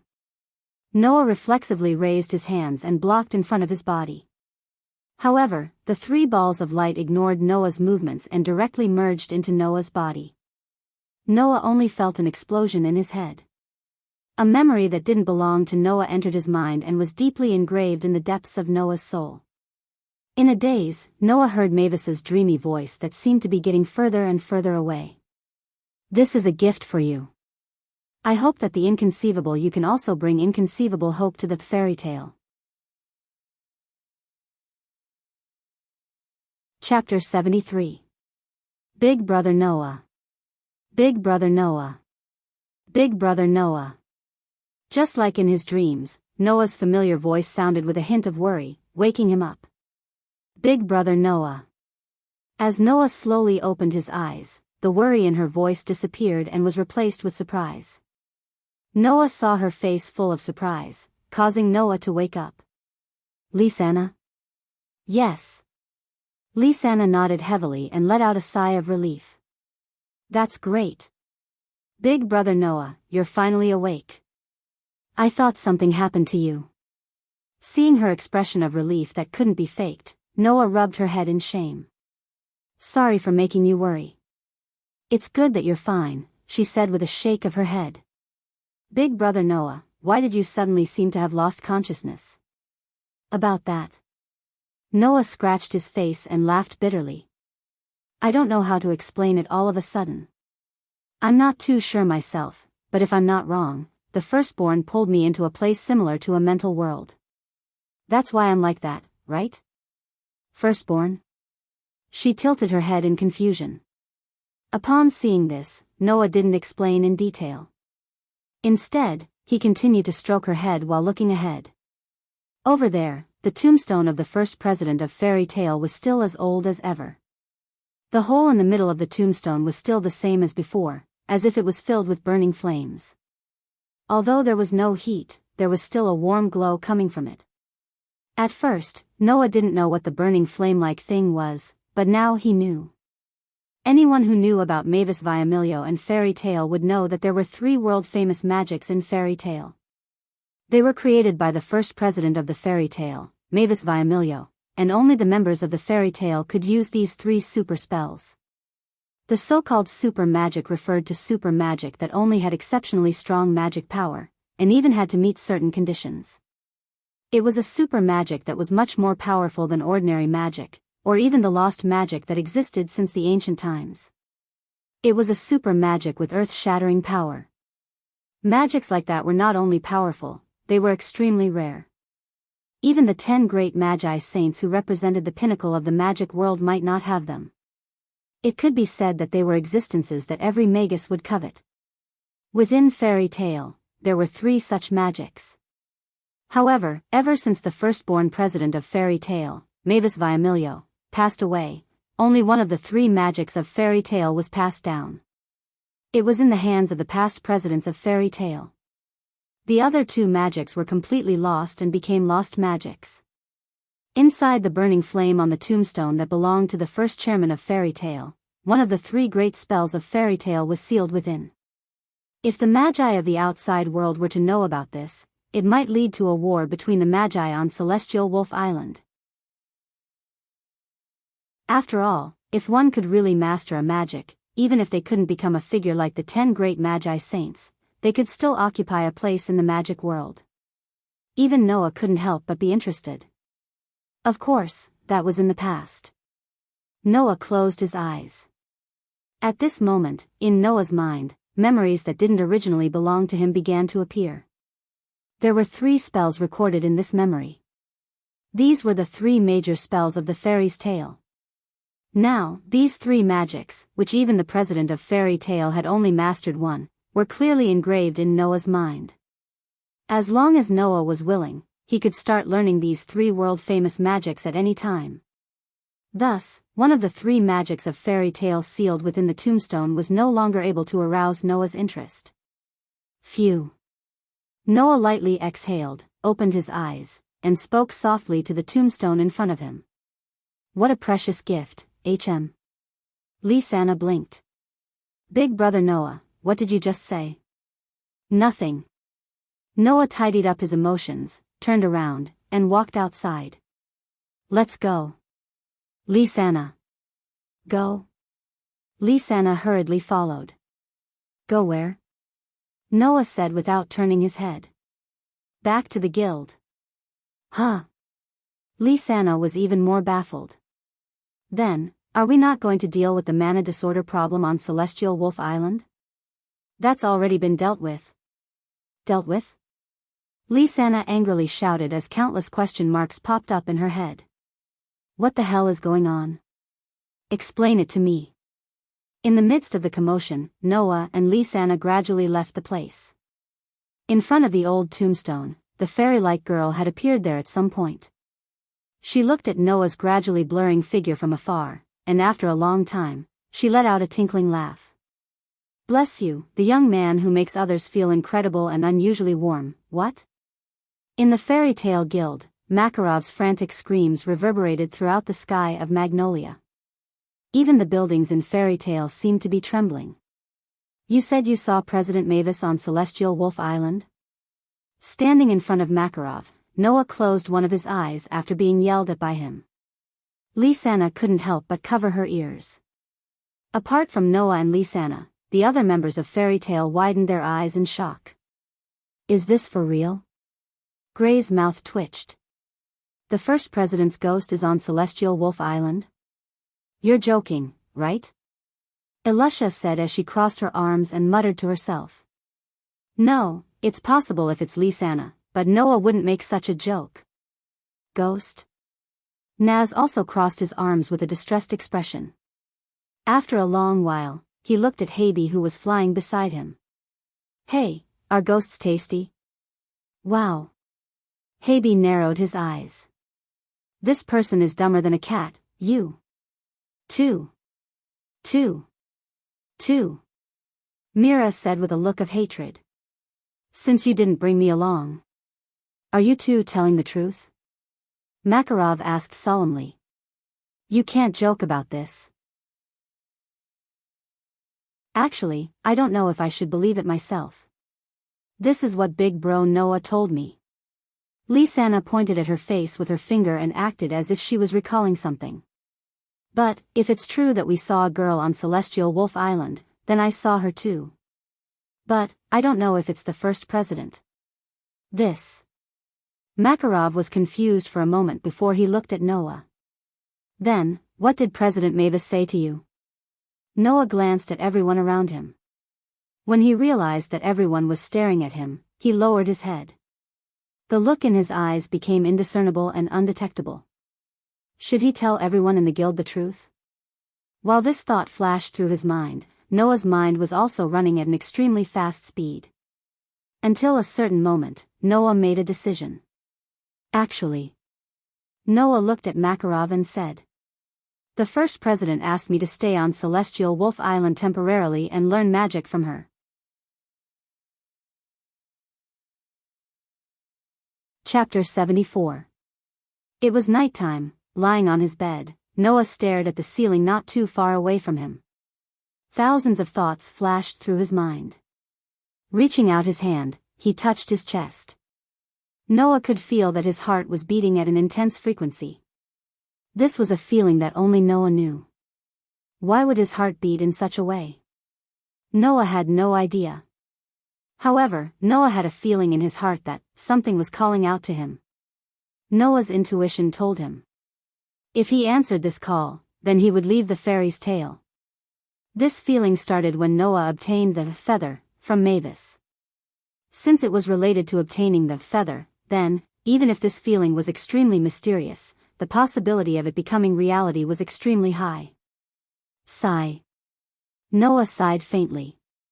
Actually, in the beginning, Noah didn't want to respond to this call at all. Noah didn't want to leave the fairy tale at all. This was Noah's home. Everything about Noah started from the fairy tale guild. Based on the current situation, the feather was extremely likely to be related to Noah's origin, existence, and birth. After obtaining the feather, he felt as if he had to return to a certain place. If Noah really responded to it, then unraveling the secret of Noah's origin, existence, and birth shouldn't be impossible. However, if he had to leave the fairy tale as the price, then Noah would rather give up. This was Noah's original thought. As for the reason why Noah changed his mind, it was because he suddenly remembered Mavis's words.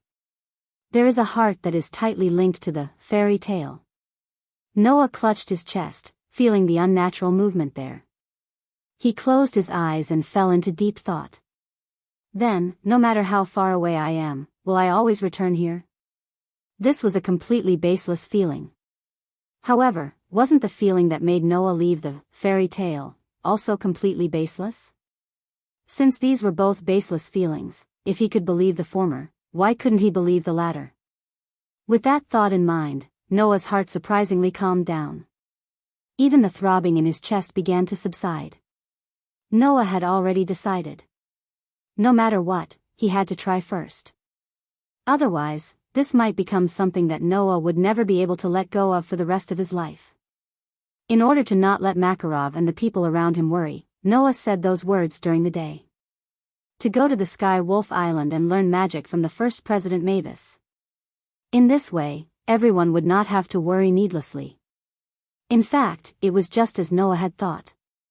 Makarov knew that the first president of the fairy tale would personally teach Noah magic. He was so excited that he howled continuously. However, he did not object and allowed Noah to make his own decision.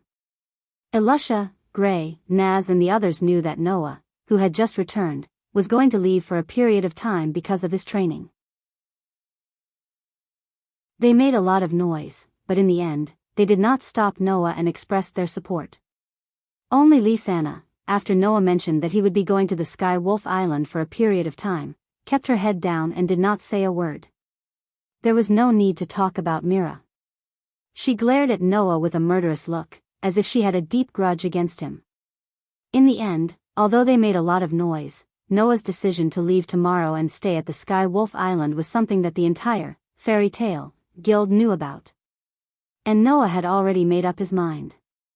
Tomorrow, he would try to respond to that strange feeling. But, what happened to Lisanna? Noah could not help but mutter this sentence. In the next moment, he heard the sound of his room door being opened. At that moment, Noah hurriedly got up. There were many people who would come to Noah's room. But there was only one person who would not knock and just directly enter. Lisanna. Brother Noah. Lisanna walked in with a gentle smile on her face. You're not asleep yet? Not yet. Noah sat on the edge of the bed and looked straight at Lisanna. Seeing that there was nothing wrong with her, he heaved a sigh of relief and smiled in response. What about you? Why are you here so late? I wanted to chat with you. Lisanna walked directly to Noah's side and sat down. However, her eyes were fixed on Noah and fixed on Noah. Seeing Lisanna like this, Noah sighed inwardly. Sure enough, there was something wrong with the situation. I'm sorry. Noah raised his head and shifted his gaze to the ceiling as before. He did not look at Lisanna and spoke as if he was minding his own business. I know my decision is very willful, but, before Noah could finish, his mouth was covered by a finger. Brother Noah is not willful. Ever since we were young, you've been the most rational person around us. Lisanna looked into Noah's eyes. Brother Noah must have his own reasons for making such a decision. I know. You know. For the first time, Noah didn't avoid Lisanna's aggressive gaze and bravely looked back at her. But you're still unwilling to do so, aren't you? This time, Lisanna was the first to look away. Her voice was a little dispirited. I'm just a little reluctant. Brother Noah has already left for 4 years, and now you're leaving again. Undoubtedly, we've always been together since we were young, Lisanna. Noah couldn't help but hold Lisanna's hand, which surprised her. Back on Celestial Wolf Island, President Mavis told me that I have a heart that's tightly linked to fairy tale. Noah channeled all his emotions into his words, attempting to express them through words. Fairy's tale will always be my home, my home. No matter how far I go, I will always come back. Then, how long will you be gone this time? Lisanna finally could not help but ask the question she was most concerned about. Another 4 years? Noah could hear the reluctance in her voice. For a moment, Noah even considered giving up on his decision and staying in fairy tale. After all, to be honest, Noah himself did not know when he would return. However, if he really did that, Noah's perception of himself would remain at the level of a different monster from others for the rest of his life. Was that really okay? At the same time as he asked himself, Noah closed his eyes. After a while, he suddenly opened them. 3 years. Lisanna was stunned. 3 years? Yes. Noah nodded heavily, his tone incomparably firm. No matter what, I'll definitely return in 3 years at most. This sentence was still without any basis. However, at this moment, Noah had already decided that no matter what, he would definitely return to fairy tale within 3 years at most. Even if the situation did not allow it, Noah would still think of a way to return. Even if he died, he would return. This was Noah's determination. Perhaps she saw something from Noah's attitude. Lisanna finally smiled sweetly, held Noah's hand, closed her eyes, and leaned her head on Noah's shoulder. Noah's heart was also deeply touched. Leaning on Lisanna's head, he also closed his eyes and did not speak, allowing time to pass. Noah and Lisanna, who were immersed in tenderness, did not notice. Outside the door, a figure left a trail of white ponytail in the air and quietly left. Chapter 75.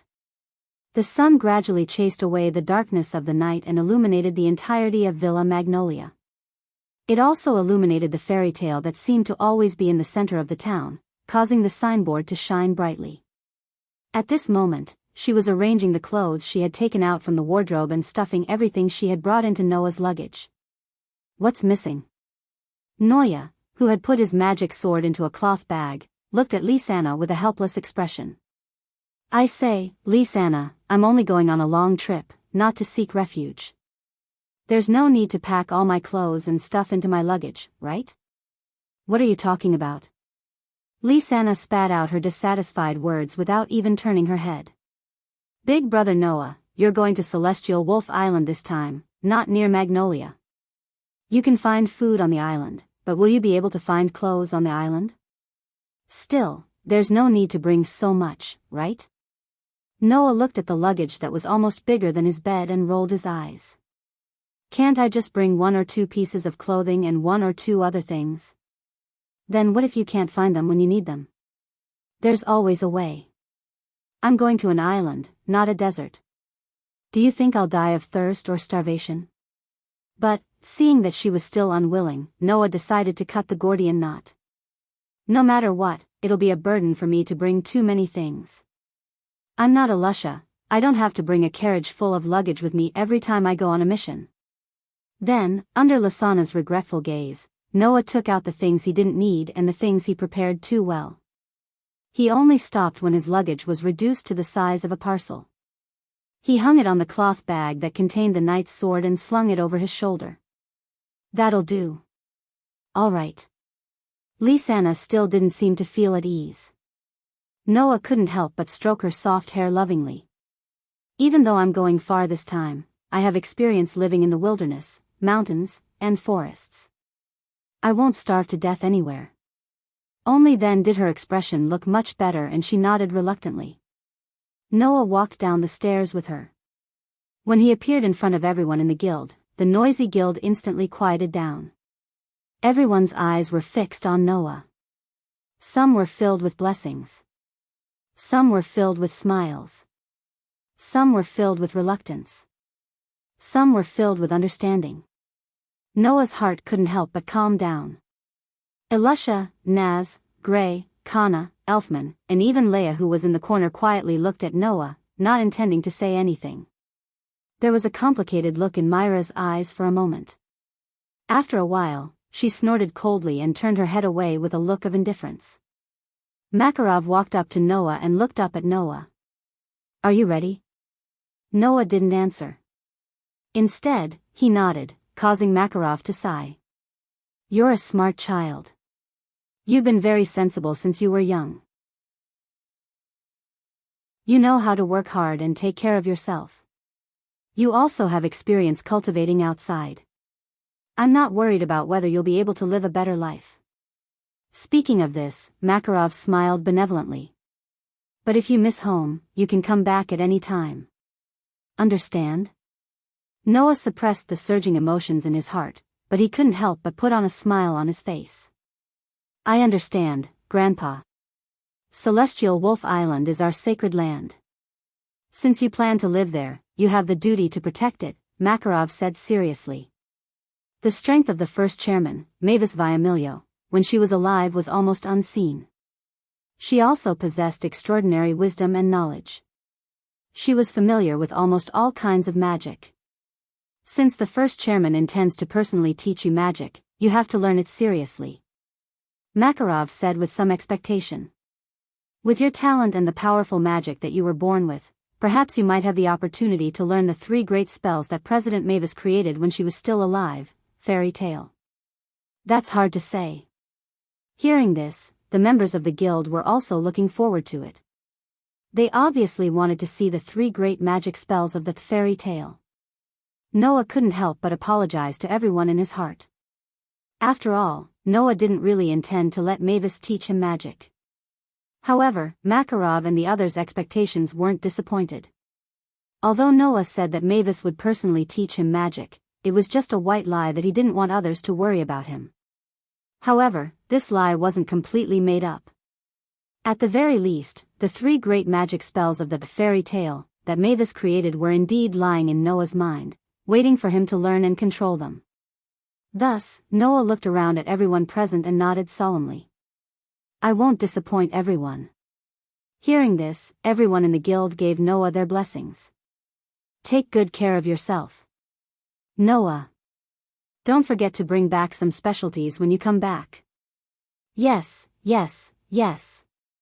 If there's anything good on Celestial Wolf Island, don't forget to bring it back for us to enjoy. The kind words of farewell made Noah feel rather emotional, but he still responded to them one by one. However, not everyone's farewell was so heartwarming. Noah. Naz jumped out from the crowd and raised a fist. Let's have a showdown. Naz. Habi sighed helplessly. Naz. Lisanna said angrily. Why are you still like this at a time like this? Idiot. Gray said teasingly. Only a guy like you, whose head is filled with fire, would keep making things difficult for himself. Gray's voice became softer and softer as he spoke. There was no other reason. At this moment, Naz was no longer as hot-blooded and impulsive as before, shouting, "Let's have a showdown!" and rushing over immediately. At this moment, there was only a serious expression on Naz's face that didn't match him at all. Noah also looked straight at Naz, whose face was full of seriousness, and spoke after a while. Naz, are you serious? Ever since I came to Fairy's Tale and lost to you, I've always wanted to challenge you again. For this, I've worked very hard for the past 4 years. Naz grinned. You're going to leave again now. When you come back, you'll definitely become stronger, but I can't wait. Noah. The raised fist was burning with flames that made the air in the entire guild hot, and Naz's expression became as ferocious as a beast's. You can leave, but you have to have a showdown with me first. The whole place was silent. Feeling the scorching temperature rising from Nazi's body and the ferocious magic power that was like real flames, Noah closed his eyes and then suddenly opened them. I understand, I accept your challenge. Naz smiled, and his smile was unusually hot-blooded. I'm burning. Fairy's Tale, in front of the guild's main entrance, thinking about it carefully, the last time the 2 of us fought under such circumstances was 4 years ago. Noah took off the luggage hanging on the cloth bag containing the magic knight's sword and threw it aside. He looked at Naz opposite him, and the corners of his mouth slowly rose. 4 years ago, I fought with you and killed us here. In the blink of an eye, 4 years have passed. I'm not the same as 4 years ago. Naz was like a cheetah that was about to pounce forward. He lowered his body and stared at Noah. This time, I'll definitely defeat you. The smile on Noah's face gradually widened, and one of his hands held the bag that contained the magic knight's sword tightly. Then let me see it.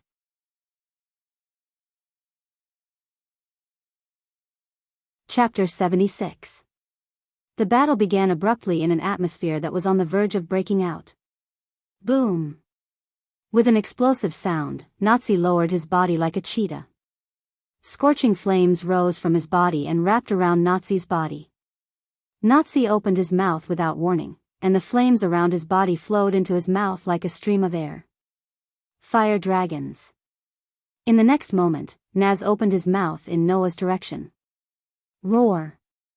A blast of flames shot out of Naz's mouth. It grew bigger and bigger as it charged. With extreme heat, it evaporated the atmosphere and shattered the earth. It blew towards Noah's direction amidst the dust and turbulence. Noah's vision was filled with flames and his cheeks were getting warmer because of the approaching flames. However, he was still as calm as ever with a smile on his face. Without any intention of dodging or using magic, Noah grabbed the cloth bag that held the magic knight's sword and held the hilt of the magic knight's sword in the bag. He held the bag horizontally in front of him until the raging flames blew in front of him. Then, he swung it to the side. Whoosh! As if a gust of wind suddenly appeared in front of Noah, the scorching flames were disrupted by an invisible force when Noah swung the cloth bag that held the magic knight sword. They scattered into sparks that filled the sky. Seeing this scene, everyone present sucked in a breath of cold air. He didn't use magic, didn't unsheath the sword, and didn't even open the cloth bag that held the magic knight's sword. With just a wave of his hand, Naz's powerful flame breath was disintegrated. As expected. Elisha and Mira stared at Noah, who was full of smiles. "He's already stronger than us, big brother Noah." Lisanna seemed to be a little excited, as if she was the one who was standing in the middle of the battlefield. "What's wrong?" Noah put down the cloth bag in his hand and looked straight at Naz, who was opposite him. "If that's all you got, you can't beat me, Naz. I'm just greeting you first." Not only was Naz not discouraged, he even smiled excitedly. "Now, it's time for the main show." After saying that, a majestic mana surged out from Naz's body, causing the flames around him to burn even more fiercely and hotter than before. And the strength of this mana was far beyond that of an ordinary magic shooter. Even many of the veteran magic shooters in the guild could not compare to him. The sudden appearance of such a powerful demonic energy directly caused the nearby crowd to become quiet. Numerous bewildered gazes were immediately shot over and paused on Naz. Their expressions had also become somewhat interesting. This Naz is already so strong? Looking at Naz, whose cherry-colored hair was fluttering in the dense flames, whether it was the veteran magic shooters in the guild or Naz's childhood playmates, they were all shocked.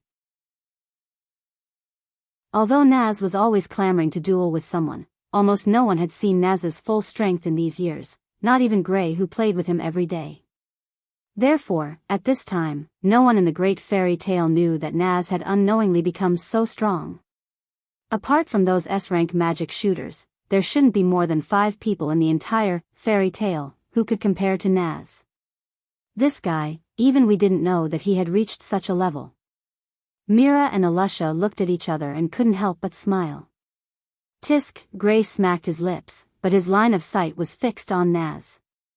Obviously, this guy, who could definitely be called a sworn enemy with Naz, was competitive because of Naz's strength. How is it? In the center of the field, Naz, who was surrounded by surging flames, smiled proudly. "I've become stronger, right?" "Indeed, you've become stronger. I believe that there are not many people in the guild who can beat you, Naz." Noah looked straight at Naz and suddenly smiled. But, if it's only to this extent, before he finished his words, Noah's figure suddenly trembled. Looking at Noah, who stopped in front of him without moving, Naz's expression suddenly changed. The flames around him suddenly shook, and like a propeller, it made Naz's figure glide backward. The moment Naz retreated, a black shadow suddenly appeared. The long cloth bag carried a terrifying oppressive wind and sharp air-tearing sound as it fiercely slashed at Naz's original position, brushing past Naz's face. At this moment, Noah's figure on the opposite side began to dissipate. He held the cloth bag and appeared at the side of Naz's original position. An afterimage? In the crowd, Mira and Elisha's eyes narrowed at the same time. So fast. Lisanna and the others covered their mouths in astonishment. Fire dragons. Naz, who dodged Noah's attack, stopped retreating, leaped forward, extended his arm, and clenched his fist. The flames on his body instantly gathered on his fist, bringing along a scorching wind as he smashed his fist toward Noah's chest. Iron fist. The fiery wind pounced and mercilessly hit Noah's face, making Noah's face gradually become hotter and hotter. However, in the face of Naz's violent attack, Noah's expression remained unchanged. He bent his wrist slightly and the long cloth bag in his hands suddenly flew out and blocked in front of Noah like a shield. Bang! In the muffled sound, Naz's violent punch hit the cloth bag, stirring up dense sparks and wind waves. However, it didn't even burn a layer of skin on the cloth bag. The reason was simple. Noah had already covered the entire cloth bag with his mana. Unless Naz had the ability to disperse the mana that Noah covered the cloth bag, Naz, a dignified dragon slayer archmage, couldn't even destroy the cloth bag that Noah used to store the magic knight sword. Naz's brain wasn't very bright, but when it came to battle, his brain would turn and he naturally understood what was going on. At that moment, Naz let out a dragon-like roar. It's not over yet. The moment the roar fell, Naz crazily waved his fists burning with flames. Scorching hot fists like a storm poured towards Noah's body. Red lotus fire dragon fists. The fiery fist, which was like a jet of fire, shrouded Noah's body in an overwhelming manner. It was mixed with a blazing wind, wrapping every part of Noah's body. There was no trace of mercy at all. Naz's violent and ferocious offensive made Noah raise his eyebrows. A trace of sharpness emerged in his eyes. He slightly lifted his foot and took a step forward, his body nimbly dodging left and right. Chi chi chi chi chi. Naz's storm-like red lotus fire dragon fists actually brushed past Noah's body and landed in the air. They were all dodged by Noah. Occasionally, Noah would wave the cloth bag in his hand to resist some of the flames. The sparks that erupted illuminated Noah's young face. Thus, in the flames that filled the sky, one could clearly see if one observed carefully. Noah's line of sight was tightly fixed on one of the fire beams that covered the sky. Suddenly, Noah's figure stopped and no longer dodged. His eyes shone brightly. The cloth bag in his hand was like a heavy sword, directly thrusting out and hitting one of the fire beams that filled the sky. A muffled sound slowly sounded. The fire beams that filled the sky also abruptly dissipated. Only Naz's stagnant fist and the cloth bag heavily collided, stirring up a strong wind.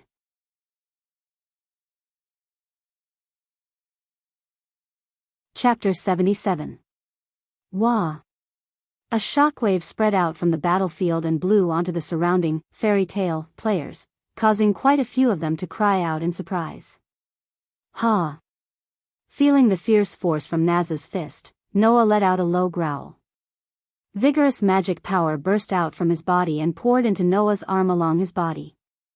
With the support of such vigorous magic power, Noah's arm seemed to have become slightly thicker than before. Under such circumstances, Noah suddenly shook his arm and an explosive force surged out from his arm and rushed into the cloth bag. Finally, it rudely went along the cloth bag and hit Naz's fist that collided with the tip of the cloth bag. Bang! A sudden burst of power came crashing down, causing a loud clashing sound to ring out.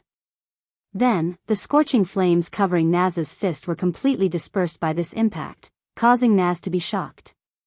Pah! On the other hand, Noah didn't hesitate at all.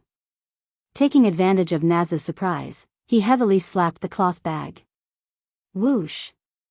The cloth bag wrapped in vigorous magic power was like an arrow that left the bow and shot toward Naz, who was close at hand.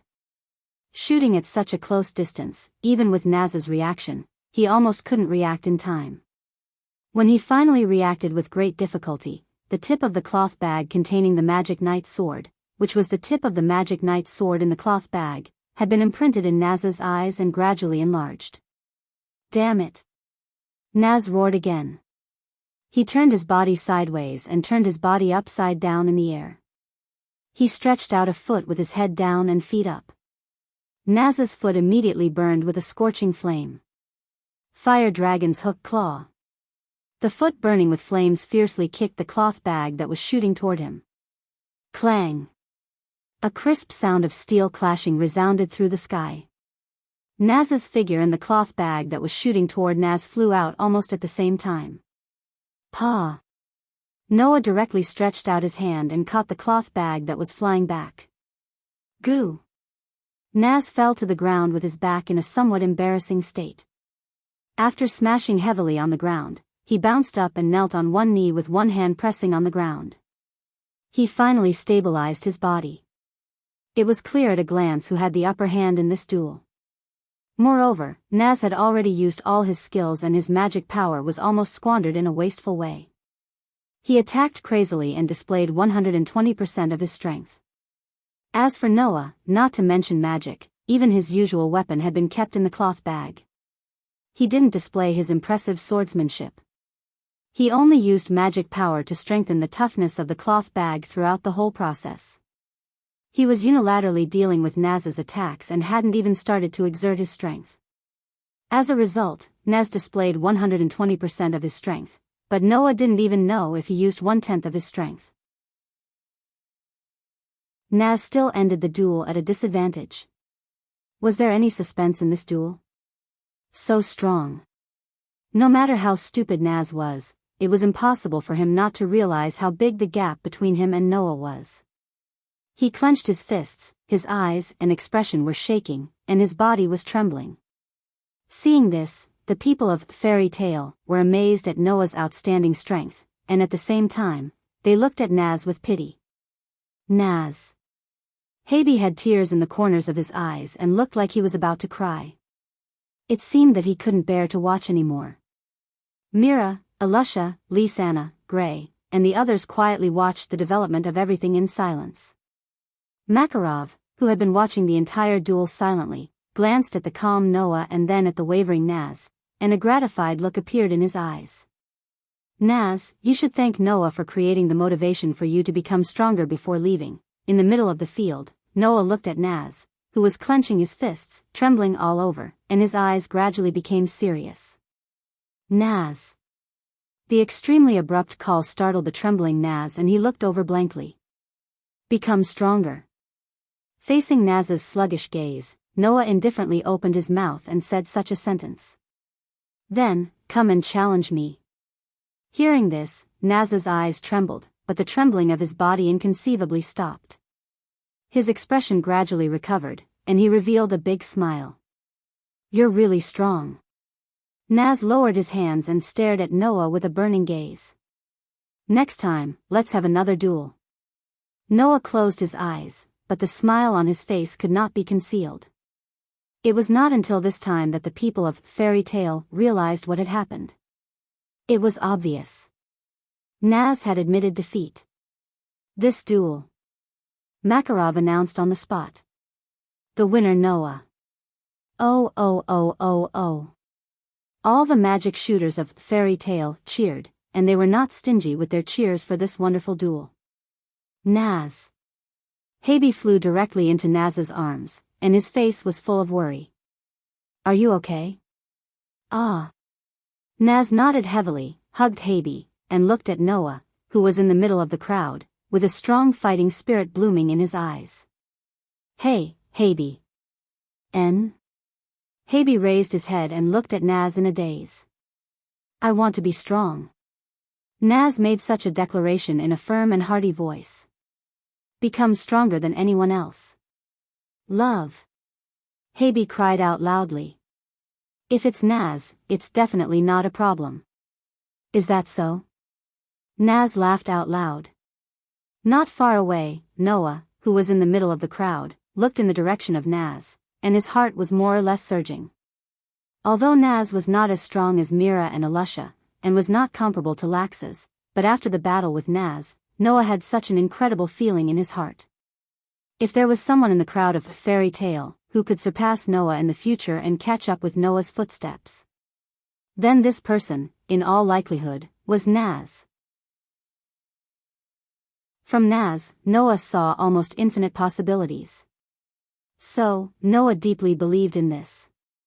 Just as the crowd of Fairy Tale cheered because of the end of the battle between Noah and Naz, on a high point not far from Fairy Tale, several figures were standing there. Looking down at Noah, who was surrounded by Fairy Tale people, Lax's expression did not change at all. However, Freed, Bikesro, and Albarglin, who were standing beside Lax's, could clearly see that Lax's hand, which was crossed in front of his chest, was tightly grasping his arm, almost scratching his skin. That Noah. Freed looked at Noah with a serious gaze. He didn't use magic, nor did he use any weapons, nor did he take the initiative to attack. He just dealt with it passively, yet he was able to suppress Naz.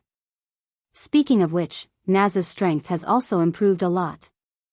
Bikesro seemed to be in disbelief. Looking at his current strength, even if our Thor Council made a move, it is very likely that we can't beat him in a one-on-one fight.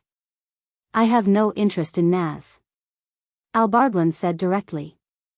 I want to know what Noah's true strength is more.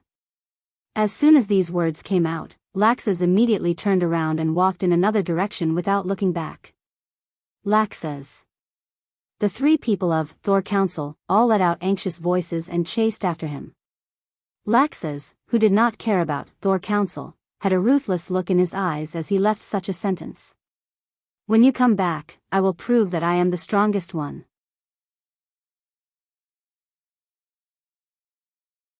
Chapter 78. At the port of Magnolia, a ship was anchored there. The captain was letting the workers unload the cargo from the ship while glancing to the side from time to time, as if waiting for something. In the captain's line of sight, the magic shooters of fairy tale were gathered here. Their gazes were focused on Noah, and they did not speak for a long time. Noah was the same.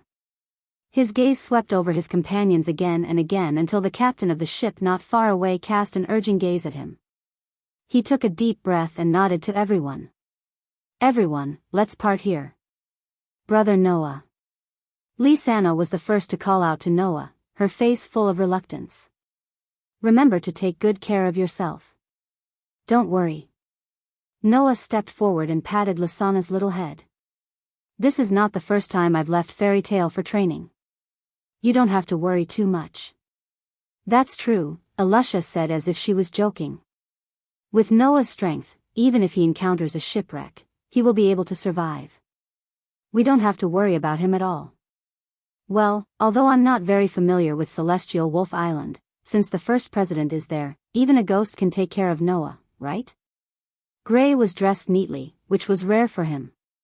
He smiled at Noah. Don't let the people who have passed away worry about you. Let's fight again next time. Naz clenched his fists and grinned. Next time, I will definitely not lose again. Love. Harpy called out energetically.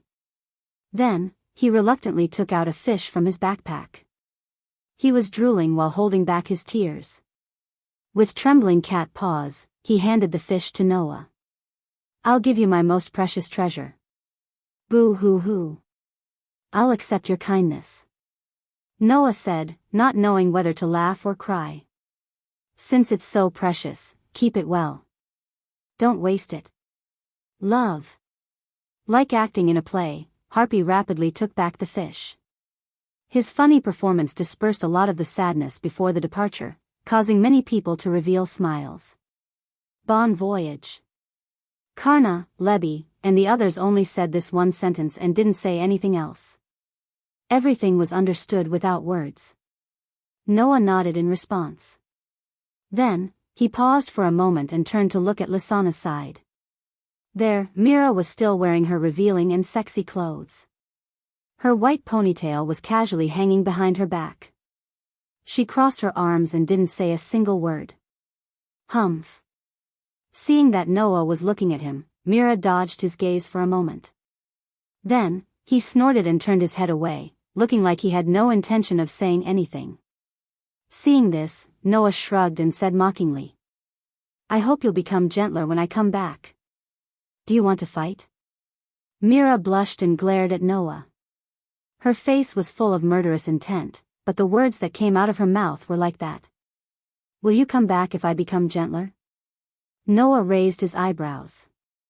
After seriously considering it for a while, he said with a bit of amusement. That's not impossible. When you become gentler, it'll be about time for me to come back. Myra's expression froze and she fell silent. Nobody saw that Myra's beautiful eyes flashed with undetectable thought as she lowered her head. She muttered softly in a voice that only she could hear. I'll come back if I become gentler. Elfman. Noah raised his head and looked at Elfman, who was taller than him. I hope that when I come back, you can become a little more manly and not be bullied by Mira. You have to learn how to protect your family, understand? Protect my family. Elfman was stunned at first, then looked at Mira and Lisanna with a look of determination in his eyes. I want to become a man. Protect my family. That's the way. Noah patted Elfman's shoulder and finally looked at Makarov. Be careful. That simple and comprehensive sentence expressed all the emotions in Makarov's heart. I know. Noah took a step back and glanced at all of his fairy tale companions again. Then, everyone, I'll take my leave first. See you in the near future. After saying that, Noah didn't hesitate any longer. He directly boarded the ship that had finished moving the goods while the captain's expression softened. Goodbye. Goodbye. Noah. Brother Noah. Come back soon. Train hard. Don't let the first generation look down on you. We're looking forward to the 3 major spells of fairy tale. Don't let us down. At the port, below the ship, the members of Fairy Tale waved at Noah one after another, causing a warm feeling to surge in Noah's heart as he turned his back. Under such circumstances, the ship slowly set sail and sailed towards the boundless ocean. On the deck, Noah, whose back was facing the port, only had one thought left in his mind. He hoped that he would not cry when he left. Noah. Just as Noah was thinking this, a loud call came from the port that was already very far away. Noah could not help but turn around and look in the direction of the port. In the next moment, Noah's body trembled and a dazed expression appeared in his eyes for the first time. Who? In an extremely orderly movement, the members of Fairy Tale standing at the port of Magnolia, led by Makarov, straightened one of their hands, stretched out their thumb and index finger, and pointed to the sky with an inverted 7 sign. That was a gesture that only those who were familiar with the fairy's tale or those who were familiar with the fairy's tale would know. This was the meaning behind the gesture that was unique to the fairy tale. Noah's hand was already tightly grasping the edge of the ship. His body leaned forward as if to see his family. His hand that was holding the edge of the ship was trembling and his expression was violently moved. All the emotions in his heart finally could not be controlled and all gushed out. Noah could only close his eyes and try his best to adjust his emotions. One of his hands was raised high above his head and made the same gesture as the members of Fairy Tale, pointing to the sky. At this moment, Noah's heart was incomparably convinced of a fact. Only Fairy's Tale was his home. He would definitely come back again. Heavenly Wolf Island. Carrying the cloth bag with his luggage, Noah disembarked from the ship and once again boarded the sacred land of Fairy Tale. After 2 days, Noah once again came to Heavenly Wolf Island. He could clearly feel that Heavenly Wolf Island was slightly different from the first time he came here. This slight difference was that the magic that filled the ground of Heavenly Wolf Island was no longer chaotic like last time. Instead, it flowed in an orderly manner and gathered in the direction of the Heavenly Wolf Tree. Looking at the huge Heavenly Wolf Tree not far away, Noah closed his eyes and covered his chest with his hand. Dong dong. Almost at the same time, Noah's heart strangely stirred. The calling that he could always feel also became stronger. Noah did not hesitate. As if he wanted to grasp this feeling, Noah's chest tightened.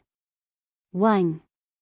Without warning, the space around Noah began to distort, enveloping Noah's body and swallowing Noah's figure. Then, Noah disappeared from where he stood.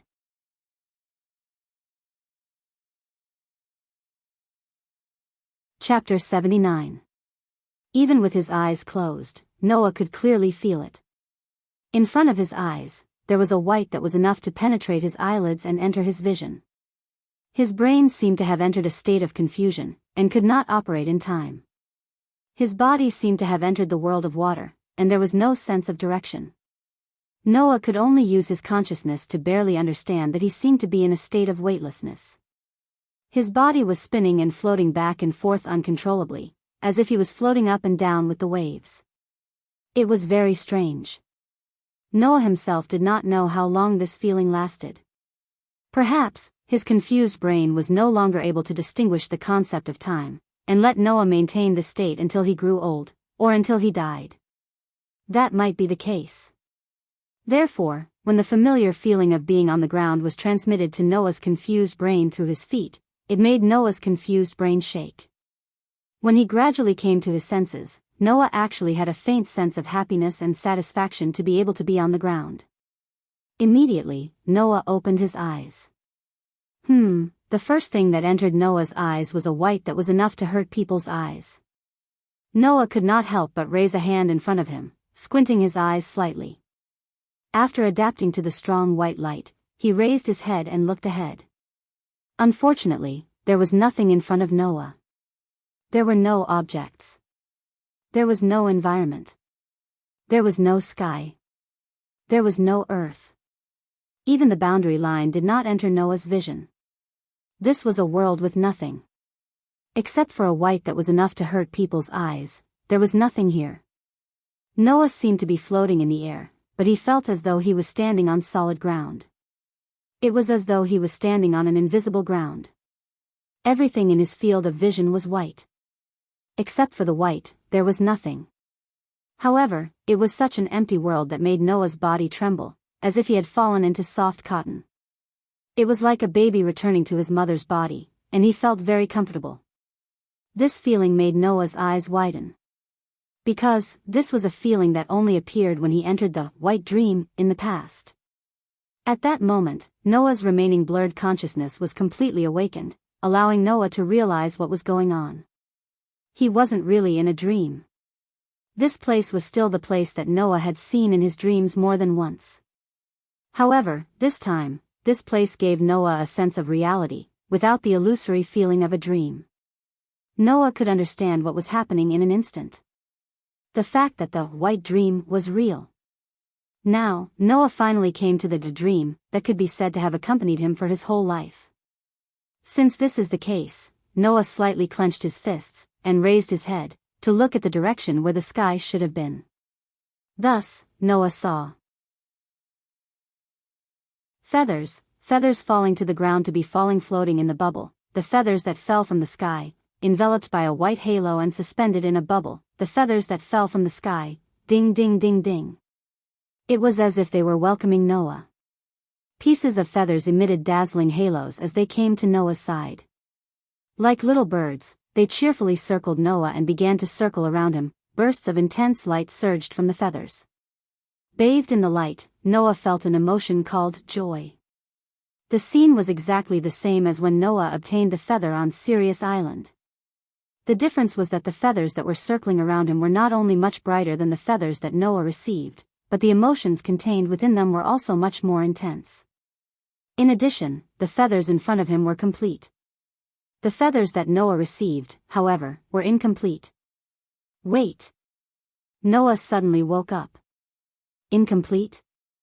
If he didn't remember incorrectly, Noah remembered that in the white dream, other than these perfect feathers, there were also many incomplete feathers. It was unknown whether or not they knew what Noah was thinking, but the feathers that were circling around Noah suddenly dispersed. Following which, in the vast expanse of white sky, more and more feathers fell from the sky. They were incomplete and dull. Compared to the feathers from before, they looked as if they had lost their lives. This incomplete and dim feather also circled around Noah's body. As it spun, it emitted an extremely dim radiance compared to the previous feather. From these lights, Noah could only feel one emotion: sorrow. It was like a child who was crying to his family after being hurt. Noah couldn't help but reach out his hand and pick up one of the incomplete feathers. His eyes slightly shook, and he couldn't help but say this: "How can I help you?" Almost at the same time Noah's voice fell, Noah's body blossomed with the same light. A similarly incomplete feather floated out from his body and arrived in front of Noah. The incomplete feathers that were circling around Noah's body all trembled as if they were excited. Then, one by one, they began to circle around the feather that flew out from Noah's body. Not long after, one of the feathers seemed to tremble in joy. Together with the other feather that was also trembling, they slowly approached each other. Ding! In the next second, the two equally damaged pieces of the feather actually perfectly fit together. With a strange sound, they were restored to their perfect state. The recovered feathers blossomed with a strong light that absolutely couldn't be compared to before.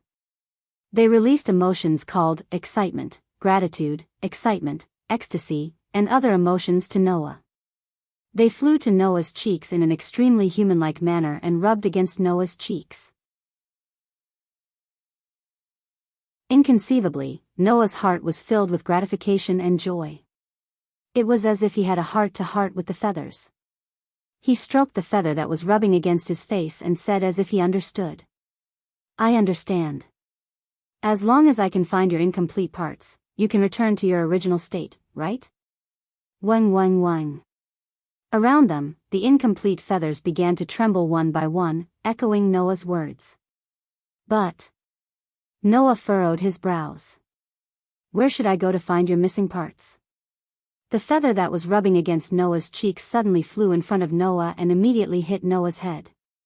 In the next moment, from the feather, fragments of memories flowed into Noah's mind, allowing Noah to obtain a fact that almost made him cry out involuntarily.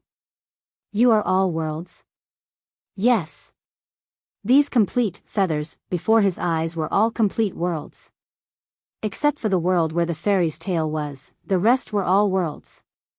In other words, the world of the fairy's tale that Noah was originally in was within these feathers in front of him. And now, Noah had already left the world of the fairy's tale and arrived at another strange place. Between worlds. It was a special space where all the worlds were.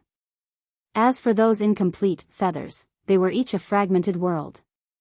The other parts of them were lost in those complete worlds. If Noah wanted these feathers to return to their original state, then he would have to enter each and every world and find the remaining parts of the incomplete worlds. He would have to go and save each and every world. Noah's head was a little dizzy. However, a sadness that continued to be released from the surrounding feathers touched Noah's heart, and his expression became gloomy.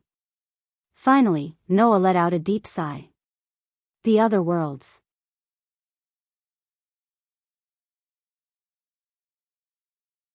Chapter 80. The sky was gray. The ground was red. The forest was decaying. The buildings were decaying.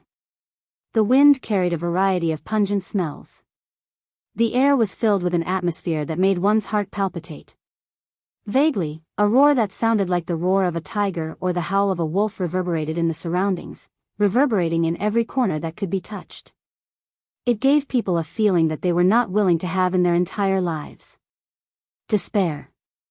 Looking around at this world that seemed to have completely fallen into hell, Noah, who was standing in the middle of the ground that seemed to be dyed red with blood, couldn't help but deeply frown.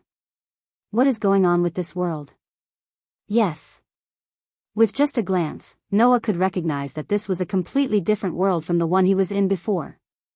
There would be no fairy tale here. There would be no magnolia. There would be no companions that Noah was familiar with. There would also be no place where Noah was supposed to stay. For Noah, this world was completely unfamiliar. Of course, when Noah decided to enter other worlds and help those incomplete feathers to restore their original state, he had already mentally prepared himself. Therefore, even if he came to a completely unfamiliar world, Noah would not be at a loss, nor would he panic. However, at this moment, Noah was truly confused. Since he was entering another world, Noah did not have the extravagant hope that the world he went to was the same as the world he was originally in. However, what was going on with this world that was filled with despair? Could it be that I didn't enter a complete world, but an incomplete world? But Noah had indeed touched a complete feather, so he should have come to a complete world. Moreover, from the feathers that represented each world, Noah also obtained some relevant memory fragments. Therefore, Noah knew that an incomplete world was a world that had been destroyed to a certain extent. Not to mention not being able to enter, even if they could, they would instantly lose their lives due to various circumstances. For example, in a broken world, some had no air, some had no water, some had no food, and some had no living creatures. Unless they could be repaired, it would be a real hell. It was because of this that Noah couldn't help but think that the world in front of him wasn't complete. After all, the atmosphere of despair was too strong, wasn't it? In addition, Noah was also very concerned about one thing. Noah raised his eyes and looked in a certain direction. He tightened the long sack on his shoulder. He saw that somewhere far away from Noah, there was a place that looked like a city. Why did he say that it was similar? That was because a normal city would definitely not be like the city that Noah saw, surrounded by huge black stone monuments that reached into the clouds and were much taller than normal mountains. That was a city that was surrounded by huge black stone monuments that reached into the clouds. Staring at the city that was surrounded by huge black stone monuments, Noah sighed after a while. Looks like I've come to a very amazing world. After saying that, Noah patted his cheeks and pulled himself together. No matter what, there is a place where humans gather. I will definitely be able to obtain some information. Let's first understand what kind of world I've come to. There was no way for a world to dry up a world. Therefore, even if a part of the fragments of an incomplete world were in a different world, the world itself had no way to take them out and restore the incomplete world to its original state. Otherwise, there would be no need for Noah to go through so much trouble to go to another world to collect the fragments of a world. What kind of form would the fragments of a world exist in? Noah also didn't know clearly. Some of them would be scattered in a certain place.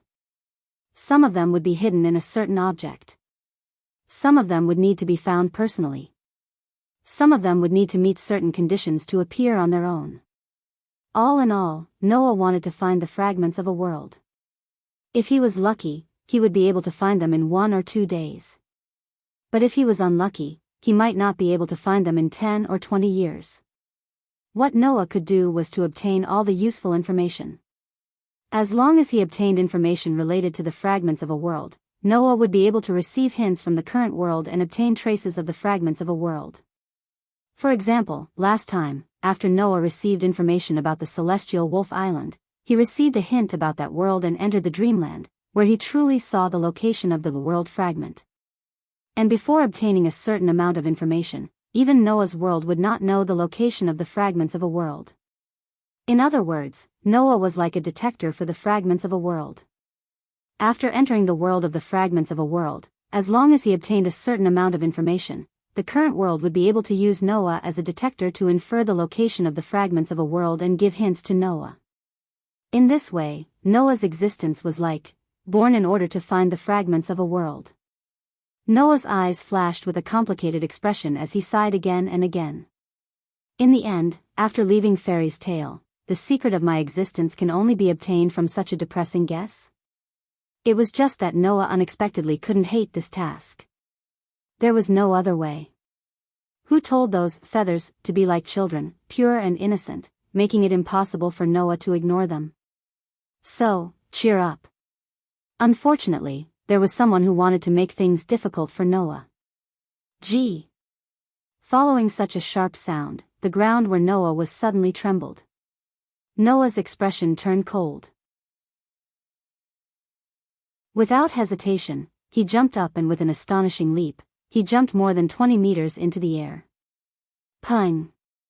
Suddenly, the ground where Noah was originally at was broken by a huge black shadow. Dirt and stones flew in all directions, and smoke and dust filled the air. Noah, who had jumped into the air, looked below him, and his pupils fiercely shrank. Gee!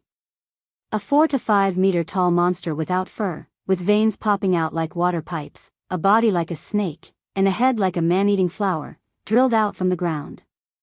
At the same time, it let out a sharp cry, and its mouth full of sharp teeth fiercely bit down, swallowing a lot of dirt. That was the dirt that Noah was originally at. If Noah did not jump up in time, then right now, he would be like the dirt, trapped by the disgusting monster's mouth full of unknown liquid, and enter the monster's stomach. Ha! Noah let out a laugh that sounded like anger. You're quite capable. After saying that, Noah directly used the air as a springboard. He turned his body, head down and feet up, and the soles of his feet fiercely stepped on the ground, causing the air to vibrate violently. At the same time, his body was like a bullet, turning into a shadow and shooting down. Shio! Amidst the sharp air-breaking noise, Noah, who was descending from the sky, spun around again. This time, he swung his leg out with all his might. Together with the explosive descent of his body, he landed a heavy kick on the disgusting head of the monster that looked like a man-eating flower. Pung! Before it could even make a sound, the 4 to 5 meter tall monster with a snake's body and a man-eating flower's head was directly kicked by Noah and exploded. Pa pa pa, the disgusting flesh with black blood scattered around, fell on the ground around, and after a few squirms, it stopped moving. This is not a demon, right? Noah, who landed on the ground, looked at the scattered flesh around, and smelled a kind of unpleasant stench in the air. He covered his nose, turned his head, and looked at the city surrounded by huge black stone tablets. My guess was right. We've really come to an incredible world.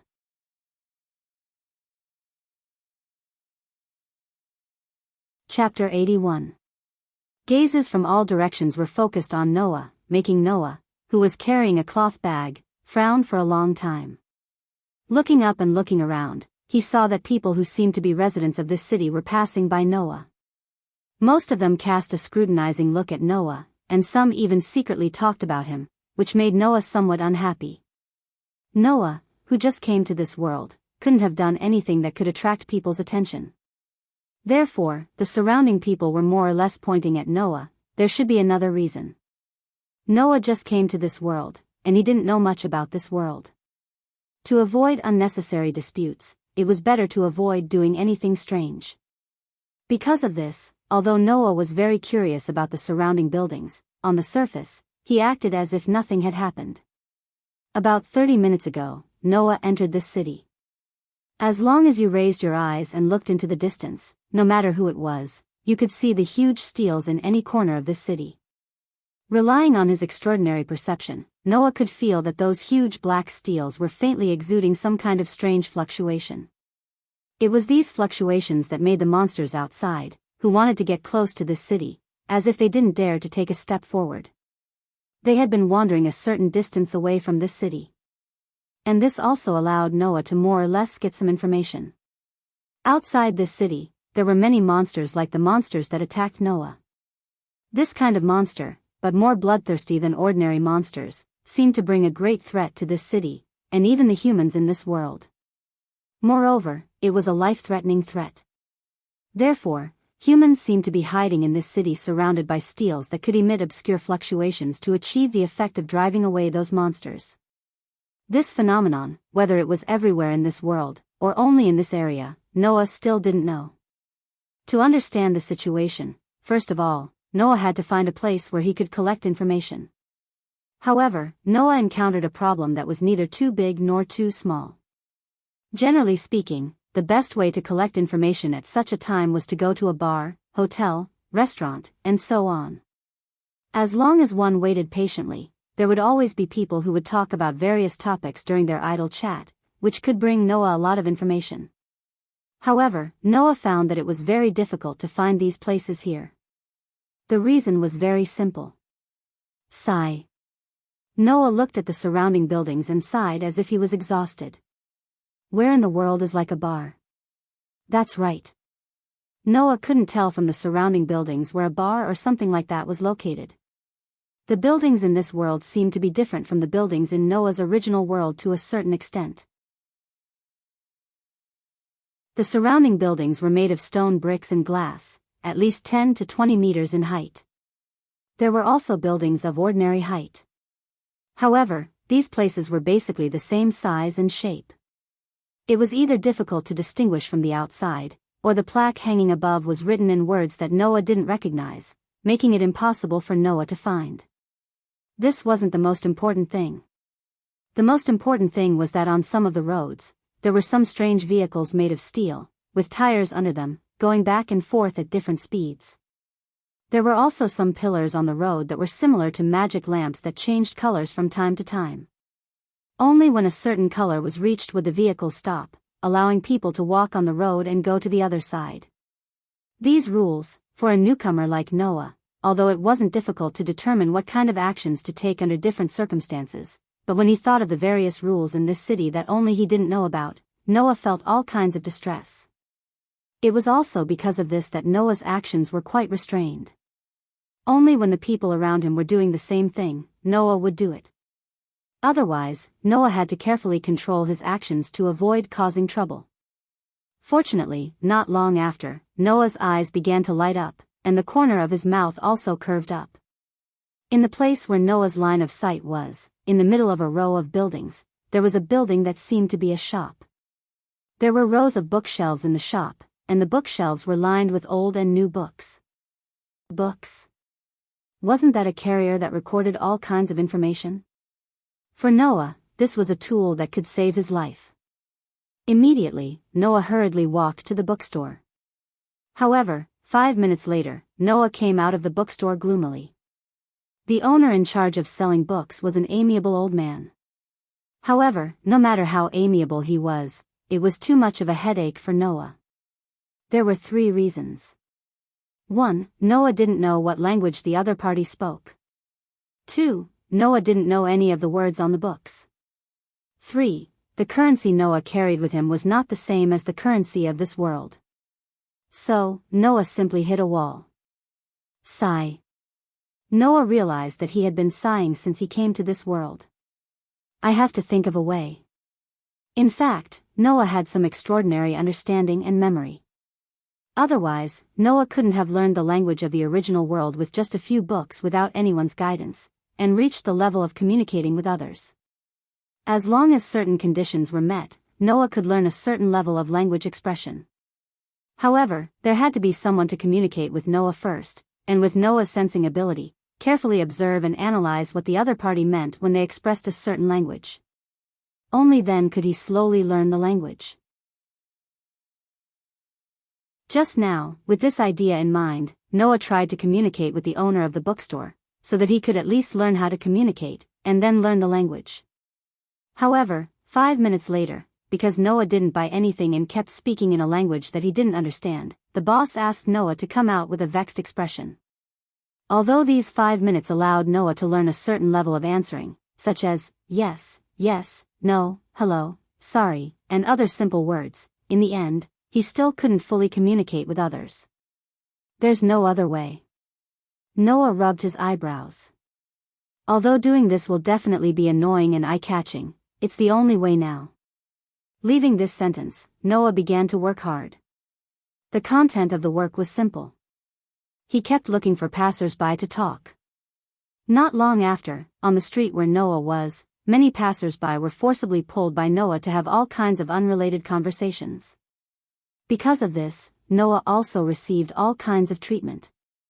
Some warm-hearted people, after communicating with Noah for a period of time, were completely scared by Noah's pestering, and ran away with their tails between their legs. Some cold people were annoyed by Noah, and raised their fists wanting to teach Noah a lesson.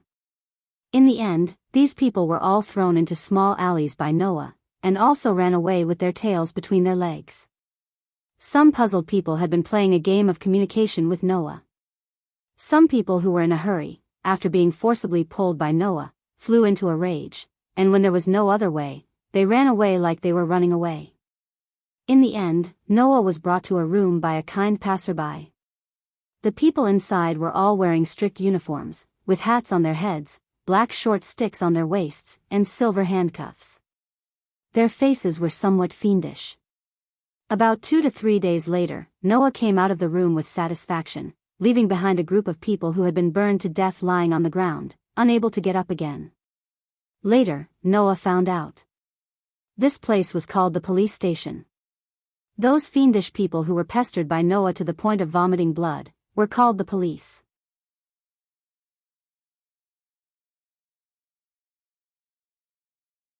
Chapter 82. Walking on the road, Noah held a book in his hand, flipping through it while walking forward aimlessly. This book was taken by Noah from one of the office desks when he left the place called the police station. The title of the book was Protozoan War. During the 2 to 3 days in the police station, every day, Noah would be challenging the police's bottom line by pestering them and communicating with them one by one. In the end, although all the police in the police station respected Noah like a tiger and wanted to drive him away, Noah still successfully learned to communicate with them to a certain extent. If there weren't any problems, Noah would be able to carry out normal daily life communication smoothly.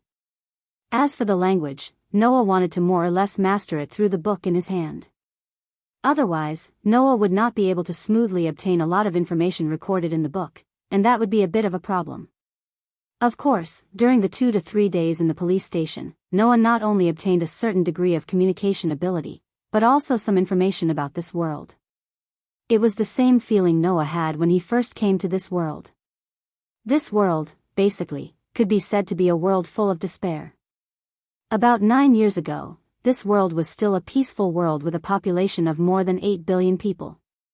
However, on a certain day 9 years ago, a kind of monster appeared in this world without warning, and with a terrifying infection ability, it gained an astonishing number of people and attacked the human world on a large scale. The monsters were collectively known as protozoan. They were creatures that were born after being infected with a terrifying virus that had high infectivity through blood and could rewrite the DNA of living creatures. The virus was called protozoan virus. Creatures infected with the protozoan virus, whether human or animal, would all be transformed into protozoan by the virus at an astonishing speed, becoming complete monsters. These monsters not only had terrifying and ferocious power, but they could also infect other creatures with the protozoan virus by injecting body fluids into them, turning the infected creatures into protozoan. They also had a certain degree of regeneration ability. Human weapons could not easily kill these monsters. Under such circumstances, a terrifying number of protozoa launched a large-scale attack on the human world 9 years ago, starting a world war. In the end, humans were defeated. The population of around 8 billion dropped sharply. Only about a tenth of them remained. In the past, the humans who had once ruled over the entire world had also been snatched away by the protogut animals. The remaining 10% of the human population was hiding in the remaining areas. Under the almost hopeless disparity, the protogut animals and the protogut animals engaged in a long tug-of-war for 9 years. And what protected the last areas of human survival and prevented humans from being completely wiped out were those huge black stone tablets that stood around the city. The monolith was a gigantic metallic monolith made of pitch-black metal. The monolith was able to emit a special, weak magnetic field. It possessed the ability to weaken the virus of the protozoa, causing the protozoa to lose their ability to regenerate, and causing the protozoa to instinctively stay away from them. It was because of the existence of the monolith that could cause the protozoa to lose their ability to regenerate that humans had the possibility of fighting the protozoa.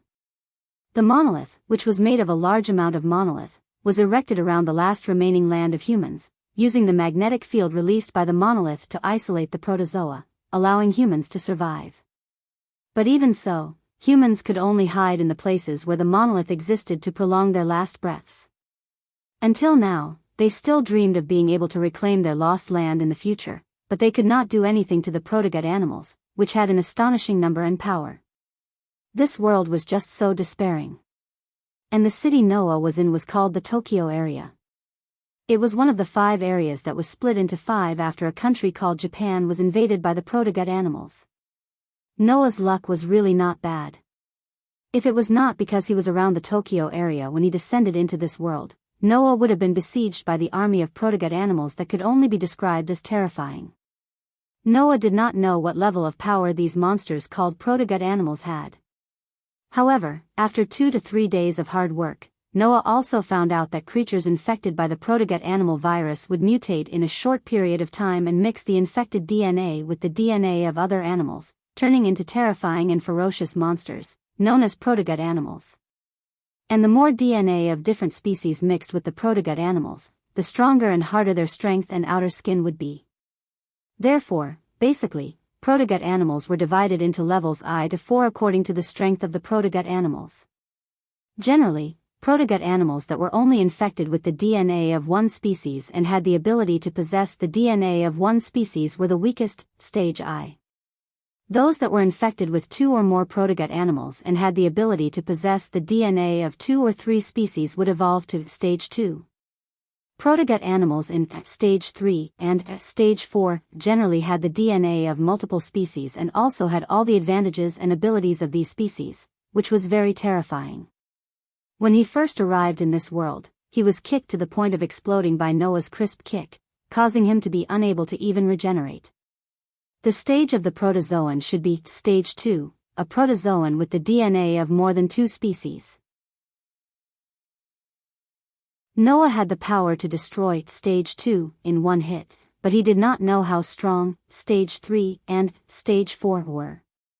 When he thought of this, Noah could not help but mutter, "This world doesn't let people have a good life at all, it's too boring." At this time, a commotion sounded in front of Noah, attracting the attention of Noah, who was immersed in the book and trying to decipher the meaning of those words. Noah raised his head and looked to the front. At the next moment, a young girl, who was not even 10 years old and dressed in tattered clothes and had a face full of soot, ran over in a panic. She pushed through the crowd and ran as if she was running for her life. Behind the little girl, a group of people, rather than saying that they were angry, were chasing in this direction with murderous intent. Obviously, they were chasing the little girl in front of them. Seeing this, Noah frowned. When the surrounding people saw this situation, they were curious and nosy and wanted to get closer. However, when the little girl's eyes were exposed to the surrounding people's eyes, the surrounding people immediately stopped in their tracks. The look in their eyes instantly dropped to the freezing point. Disgust and even hatred appeared on their faces from the bottom of their hearts. Without saying anything, they directly left. Noah saw it too. The little girl's eyes, which caused this phenomenon, were crimson like blood. This made Noah unable to react in time for a moment, and he came face to face with the little girl who was running for her life. Ah! The little girl seemed to only realize that there were people in front of her until now. She quickly stopped, and the panic on her face became more and more intense. Even, faintly, Noah could see a trace of despair in the other party's crimson eyes. Finally, a group of middle-aged and young people surrounded the little girl with murderous intent. They mercilessly reached out to the little girl, and tightly grabbed her. "Caught you! Hateful monster! How dare you come here? See how I deal with you!" A frightened expression appeared on the little girl's dirty face, and she began to scream. "Let me go!" After the voice fell, a scene that made Noah surprised happened. Pung! The little girl only struggled for a moment, and those middle-aged and young people who were holding her tightly, whether in terms of size or strength, obviously could not lose to a little girl who was less than 10 years old, flew out one after another as if they were hit by a huge heavy object, and fell to the ground. The strength of this little girl who was less than 10 years old, was actually so great that she could break free from nearly 10 adults. It seemed that there were many things in this world that Noah did not know. You're tuning into the Journey of the Soul YouTube channel.